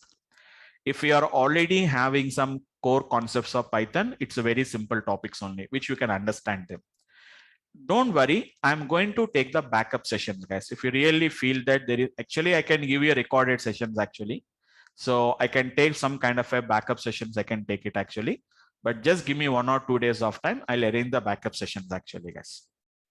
Okay, so don't worry about the completed classes, what has been already done. It's only basics and only some part of introduction only we have been got started. So in first week, only thing is like what is data science, like what is machine learning, what we can do it in machine learning. It's only just an introduction part. Actually, actual discussions will be there and actual explanations will be there whenever we start with our regular classes of machine learning. So that you can just go through the recorded videos and you can go through them. And coming to the Python also, guys, we are still in the basic concepts only. So don't worry, within just 2 or 3 classes, hardly whatever the basics I have been got discussed is hardly 3-4 days concepts only, guys, not more than that. So what is my suggestion for the guys who has been joined for the today's classes? Again, I cannot start from the introduction part in the today's class because I don't have a plan. I don't have a plan. I will arrange the backup sessions, guys. So whatever the classes you have been got missed, I'm going to discuss as part of that particular backup session, guys. Okay, I'll plan it. I am going to plan those particular sessions and my team will intimate you about those particular sessions. Maybe by the end of the week or maybe some Friday, Saturday, Sunday. Even I'll take a Sunday session and I'll take some kind of a backups and I'm going to make you understand whatever the missing classes are there. So we have not yet started with any machine learning concept. We didn't started anything about data science classes actually, guys. Actual classes, we have been not started about that. So don't worry about the classes. I just started with some introduction part of the data science and we have started with the 1 week of Python classes only we have been got discussed. Yeah, I'll add them. We'll know everybody's going to know about that. We'll have all that information. I'm going to do that actually, guys. Okay, fine. So don't worry about that. No, it's no worries. Don't worry about this, guys. My backend team will have all your details and they will take care about that. Okay, I'll add up everything in the backup session who has been, everything will share it with you. Okay, fine, guys. Fine. So we expected actually, guys, actually initially only we have some around 30 registrations are there, but very few guys are joined for the last class. And basically this session 9:30 to 10:30, we have been planned targeted audience are going to be employees, because so many people are asking for the late night batches. We have been scheduled this actually, guys. Maybe I don't know what is the reason. It may be a short intimation or something like that. Very few guys has been joined and we expected that more people will be joining as part of the registration, but I can see, but today we have a good number actually, guys. So 20 people, I think 20 participants are there now, including me and my backend team. It is 17 candidates will be there. Sufficient, guys. 20, 21, 22, 25 people will be there. So don't worry about the data science classes, guys, because everybody is having an interest, like we don't want to study with the Python. So what we are going to learn as part of the data science? What are the techniques? What are the technologies we are going to learn? I'll arrange a backup session, guys. Don't worry. Just give me 1 or 2 days of time. I'll take a backup session. So today, don't worry. Even if you are not familiar with the concepts, whatever I'm talking today, don't worry about that. Just go through the class. It is only just like a why basically the demonstration is required, guys. Like to know what is our plan, like what is our schedules, like how we are planning the schedules, or how my lectures are there. Is I'm teaching in a proper way or not? So how is my explanations? Can you catch up my accent or not? So to get some idea about that, we'll attend the demo classes, right? So after that, you will plan it, whether you want to join my class or some other X batch or Y batch you want to join it actually. So I cannot directly start with the today's. I don't have any plan for that actually. Let us happen today and tomorrow. We'll just plan for the as usually with the Python classes, guys. Maybe today, tomorrow, and after tomorrow, as of my plan, if the same numbers are there, Monday, Tuesday, Wednesday, we'll cover them. And I'll break the batch, and Thursday, Friday, Saturday, and Sunday, I'll take the backup sessions. I'll cover all the things actually, guys. Okay. And being it is already a late night batch, I cannot extend the batch more and more. That is one of the reason. But we'll try to just make up the backup sessions so that everybody will be on the same page. But today, everybody is not on the same page. Some of them are in advanced level. Some of them are going to be in the beginning levels actually. If you're already having the concepts of Python, guys, you can handle that. We can just understand the concept, what I'm talking about. Okay. So guys, don't worry who has been joined for the today's class. So please give me just 1 or 2 days of time because the batch was already started. You may be having a little bit lagging is there for you. So don't worry, I'll take up the backup sessions and cover all that particular, whatever the missing topics are there, guys. Okay. I'll give you 5-10 minutes time. I'll give you guys at the end of the class so that we can have some discussions. We'll have a discussions, guys. Okay. Right, guys. Hope all of you understood what I have been explained, guys. Fine, guys. So you can use a chat panel, guys. Try to answer it. Just try to make it interactive. Just answer it as yes or no so that I can know like what you are feeling regarding my discussions actually. Okay, so shall I continue, guys? Shall I continue with the regular class, guys? Right, I'll continue with the regular class, guys. Maybe some of you will already have an ideas about that. If you're already having a Python, you don't find any difficulties. Okay, fine.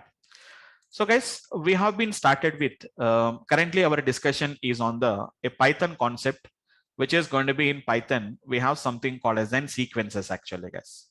Normally, if you have an idea about a programming languages, so it's not a Python class actually, guys. We are learning Python for implementation of the data science concepts. So some little bit core Python is required, guys. 2 weeks Python is going to be required. The 2 weeks Python is only what I'm trying to discuss it here actually, guys. Okay. So in Python, we have some concept called as n sequences actually, guys. Some kind of a data structures, which are basically to store multiple values actually. Like we have something called as a list. We are having something like a tuples. We have a set objects, and we are having something called as a dictionary objects actually, guys. These are the 4 basic data structures which we use it in Python. Currently, we have started with the list concept actually, guys. What is a list actually? A list is going to be nothing but it is a collection of some, which is going to be some kind of an heterogeneous elements actually. It is not just a single value actually, guys. It can store multiple elements. Those elements can be, it can be of a different data types, heterogeneous. How do you create a list actually, guys? List is created just by enclosing within a square brackets. Like in other languages, you need not to write something like list, integer, float, okay, string. We need not to write it actually, guys. Simply, we are going to put some kind of a square brackets actually. Yeah, I'll discussing it actually. Nice. Just I'm giving some idea about what has been happened actually. So list is going to be nothing but a collection of some heterogeneous elements, what we are going to be having actually, guys. An integer, and we have a float, we can have a string, we can have a bool, etc., etc. We can have it actually, guys. So this is how do you create a list. To manage this list actually, to manage the list, what is meaning of managing of list actually, guys? We can add some elements, we can remove the elements, we can modify the elements. So we have to require some kind of a methods that are required actually, guys. So very simple, guys. I have discussed only 4 methods as of now. I discussed only 4 methods actually, guys. So if you are already having an idea about object oriented, guys, well and good. Who has already having the idea about object oriented? Even if you do not have any idea, just understand them. I'm going to discuss about those particular applications later actually, guys. So I have been got discussed about what is a method actually, guys. Method is nothing but just a function which is used to do some management or a manipulation with that list actually, guys. So for example, if X is a nothing but a list, so this is going to be nothing but a list actually, guys. I'm going to use a method associated with the list actually, which is going to be nothing but I can say X dot clear actually, guys. What is this clear is going to do? It is going to clear all the elements from the list actually, guys. There are going to be clearing all the elements from the list. Total. The total list is going to be gets cleared actually, guys. That is nothing but what we call it as a clear method. And apart from that, I have been discussed about a method called as a count. You have to give some input value. Whatever the value we have been given, it will gives you the count, the occurrence. How many times that particular value has been got occurrence actually, guys. The occurrence of the value in the list. So at least I'll expect, guys, like who has been joining for the data science, at least they will have some basic knowledge of programming concept.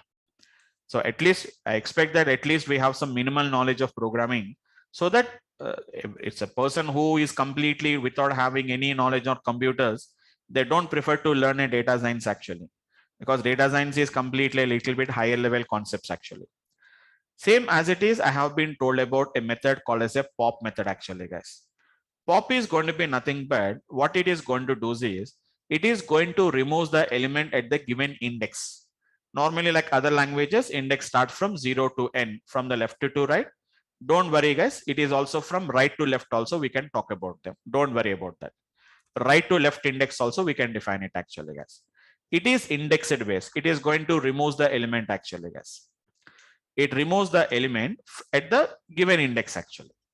At the given index, it is going to removes the element actually, guys. And then we have been got discussed about X dot remove. I'll just show you once quickly. I'll show you guys. After that, you can understand the things. It is going to be value based. Removes the given value actually, guys. Given value from that particular list. If the value is available from the multiple, it's going to be available for multiple times. Only the first occurrence will be removed actually, guys. For example, if I have X is equivalent to, we have 20, we have a 10, we have a 20, again a 10, again a 20, again a 10, some 30, 40, we have it actually. If I said remove 10, only this 10 will be removed, but not all the 10s. Only the first occurrence will be removed actually, guys. We are completely in the beginning concepts only, guys. I didn't started with any complicated work actually. We didn't started with any main work also. Okay. So this is a very simple installation, guys. Installation of Python is not a complicated one. So this is going to be a simple installation of Python installation. I'll show you later the backup sessions. I'll arrange the backup sessions and I will explain it actually, guys. I'll arrange the backup session, guys, as soon as possible. Don't worry about that. Okay, so fine. So this is going to be what I'm going to call it as an ideal actually, guys. I'll tell you about more about the ideal, which comes along with the Python installation only. Which I have done the Python installation. Along with the Python installation only, I have got this particular ideal actually, guys. You can see a prompt like this actually, guys. We can see a prompt like this actually, guys. See, guys, how I'm creating. X is equivalent to nothing but 10, which is a true. I said which is an hello, and which is going to be something like an 20.45 actually, guys. It's a list actually, guys. I'll tell you all the things, guys. Don't worry. Just it's very simple topics only, guys. I didn't started with any complicated topics actually. So in other programming languages, we don't require any declaration part in Python because Python is a dynamically typed language, guys. Like other programming languages, you don't declare. In other languages, we'll declare it now, guys, like which is going to be something like an, it's an integer, it's a float, it is going to be a bool. We'll do it now, guys. In Python, we don't do it actually, guys. I'll tell you guys, it's one of the feature of Python, which is going to be what we are going to call it as an, it's a Python is going to be a dynamically typed language actually, guys. Python is a dynamically typed language, which is going to be nothing but no declaration is required. No declaration is required actually, guys. Like other languages, even I can work with integers, I can work with strings, I can work with bools, I can work with actually, guys. X is equal to, I said hello. X is equivalent to hello actually, guys. If I said what is going to be type of the A, type is the function, which will tell you like what type of data type it is going to be there. Got the point, guys? So here you can also ask what is the length also. If I say length of the A, it will tell you like how many characters are there. Hello is a collection of characters. String is a collection of characters. Length of X, we can say it actually, guys. It is 4. So if I want, I can print the value of X actually, guys. Don't expect that like a programming language, we do it actually, guys. Not like a programming language. So don't expect like C, C++, Java. We are going to write a .c file, save the file, main method, compile the program, save the file, run the program. We don't do it actually, guys. Simply it is going to be X and print X actually over. You can see it actually, guys. So if you want to remove the elements, let me count it actually, guys. How many times 10 was there? You can see the count actually, guys. It was there for 1 time. X dot count of 100, it is going to be there for 0 times. These are methods actually, guys. These are what we call it as methods. So the guys who are already having the idea about object oriented, they may know about this. Even if you do not have the idea, don't worry, guys. I'll explain. I'll take a backup session. So I'll complete off that. X dot count of 100 actually, guys. 100 is not there. So we can see the 0 value. I want to remove the elements actually, guys. X dot pop. Pop is basically based on the index based removing actually, guys. Index based means which one? 0, 1, 2, 3. Like this, we can specify that. 0, 1, 2, 3. Even we can write in reverse order actually, guys. This is -1, -2, -3, -4. It is from left to right, right to left index is there. If I said X dot pop of 2 actually, guys, the second element will be removed. Second index 0, 1, 2. Hello will be removed actually, guys. It will tell you like what value has been removed also, it is going to tell you. Don't think that it is only returning the data actually, guys. That particular 22, the element at 2 has been removed and written the value actually. So now if you can see X, you don't see the hello actually, guys. Previously, the length of the X is going to be 4. But now I can say length of the X is equal to 3 actually, guys. Why? Because you can see one element has been got removed. So pop is basically on the index. If I don't specify which value we have to remove, it automatically removes the last element actually, guys. It automatically removes the last element. X dot pop, it removes the last element actually. That is going to be what we are talking about, the pop method. Once again, I'll create it. 10, 20, 10, which is 30, 20, again at 10, 20, again at 20, 30, whatever you want, we can give it actually. No worries. Now we can say X dot, which is going to be remove. Remove is not based on the index, guys. It is completely based on the value. If I say remove of 1, you will get an error actually. Why? Because 1 was not in the list. Index pop will can do that actually, but remove can't do that because remove is value based actually, guys. X dot, I said remove of, which is going to be 10. Only the first occurrence of the value will be removed. It won't remove all the 10s. 1, 2, 3 10s are there. So out of the 3 10s, 1 10 has been got removed. Now, if you want, you can count it actually, guys. X dot count of 10. We can see the result is going to be 2 is the result, what we can see it actually. Okay. So something like that, we can see that. So these are the 4 methods I have been got discussed. Actually, on Saturday, very few guys has been joined. Only 3 people has been joined. And what I thought is it may be an important class. So I didn't take in the class on the Saturday. I canceled the session. But for next week, I don't do it actually, guys. Actually, some of the guys said that, sir, let us give the recording session for them. But I have been excused actually because it's an introduction classes, no? Beginning classes, if you miss the classes, you may not understand the topic. That's why this week I have been given the excuse, guys. From next week, even if the number of attendance is going to be very low, also we'll take up the class, and those recordings we can take it and we can understand the recordings actually. So on Saturday we didn't take in the class due to some less participations are there. So today we'll continue with the same class actually, guys. So totally how many methods we have been got discussed, guys? We have been learned about 4 methods. One is going to be nothing but I discussed about a clear. The second one is going to be nothing but we discussed about a count, and we discussed about a pop method, and we have been discussed about a remove method actually. Clear, pop, and remove, almost all the three are using for the same purpose actually. We are used for removing the element from the list. Clear will remove all the elements. Pop is going to remove at the given index. Pop will remove the element from the given index. Remove is going to be removes the first occurrence of the given value. Count is not doing any removing or adding. It is going to be completely only for counting actually, guys.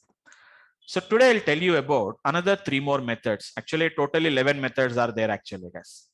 List is associated with 11 methods, as I told you, except copy. Copy I'm not going to discuss now. Copy is a method. You need not to, I told you, nothing to hide from you guys. I can't hide anything from you guys because you can see it actually, guys. Can you see X dot? When I said X dot, automatically all of them will pop up actually, guys. All of them will automatically pop ups. I don't do anything actually, guys. If you want, I can zoom in. I can show you actually, guys. So there is an append method is there. Actually, I discussed only clear. Copy, I said that I don't discuss it now. I'm not going to discuss it now. Count, I have been got discussed. Pop, remove, I have been got discussed actually, guys. Totally, there are 11 methods are there.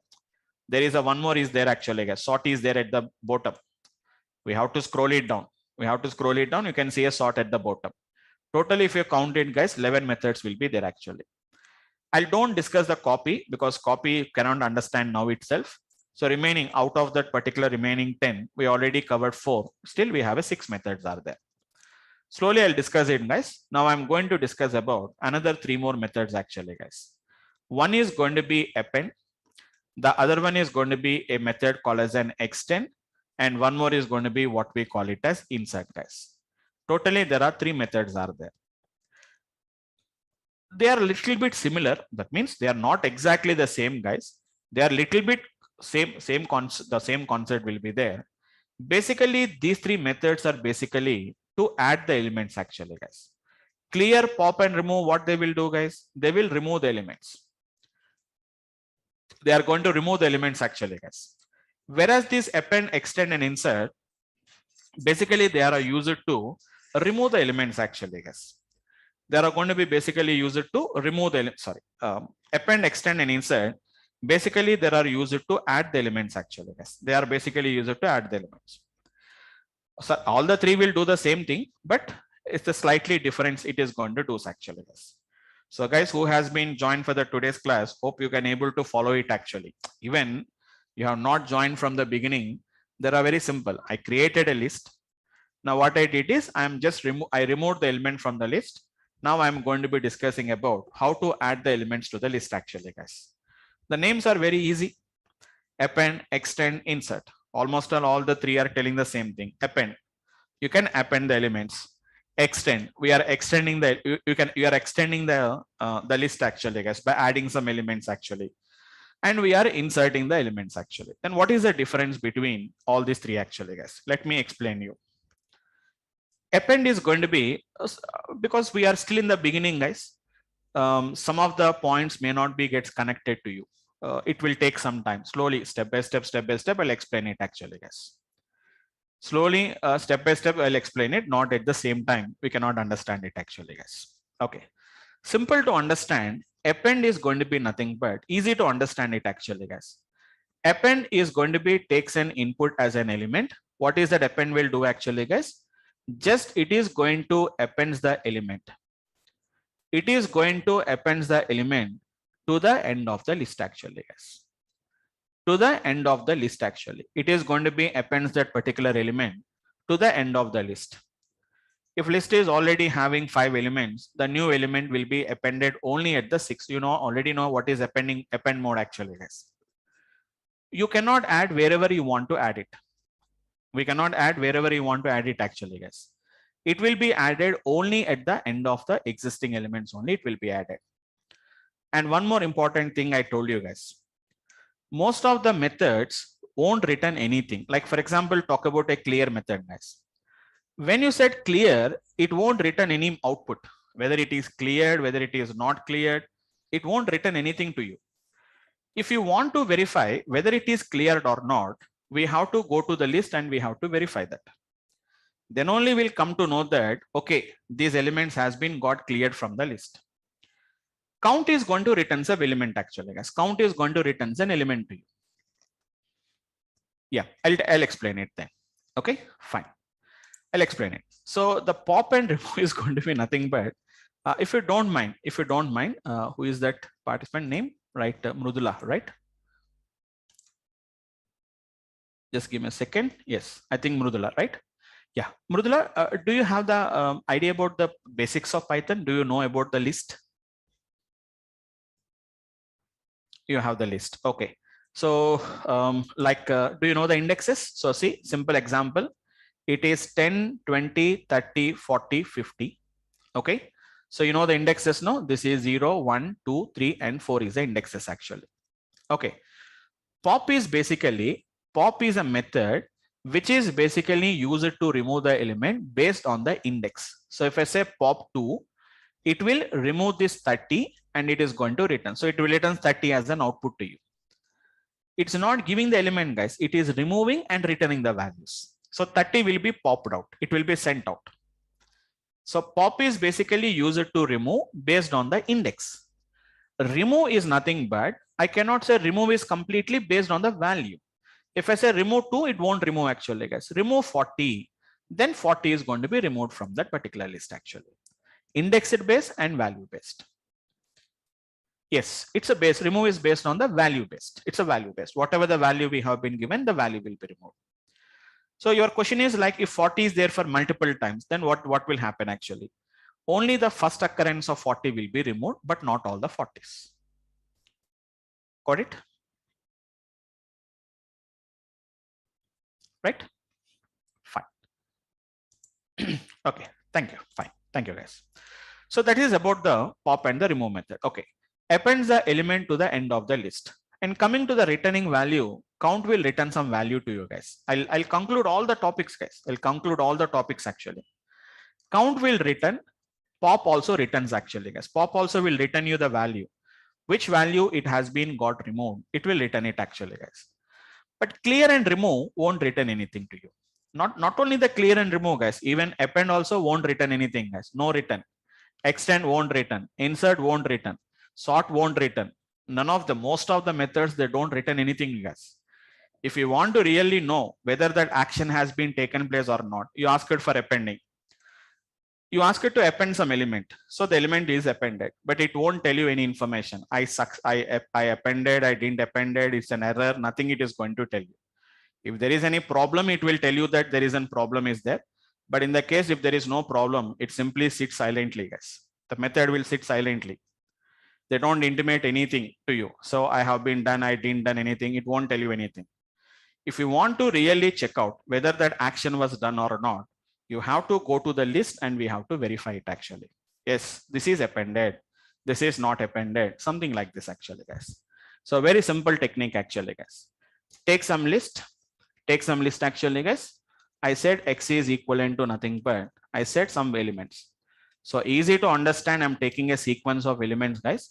Apart from that, nothing is there. So what is the length of the X? What is the type of the X?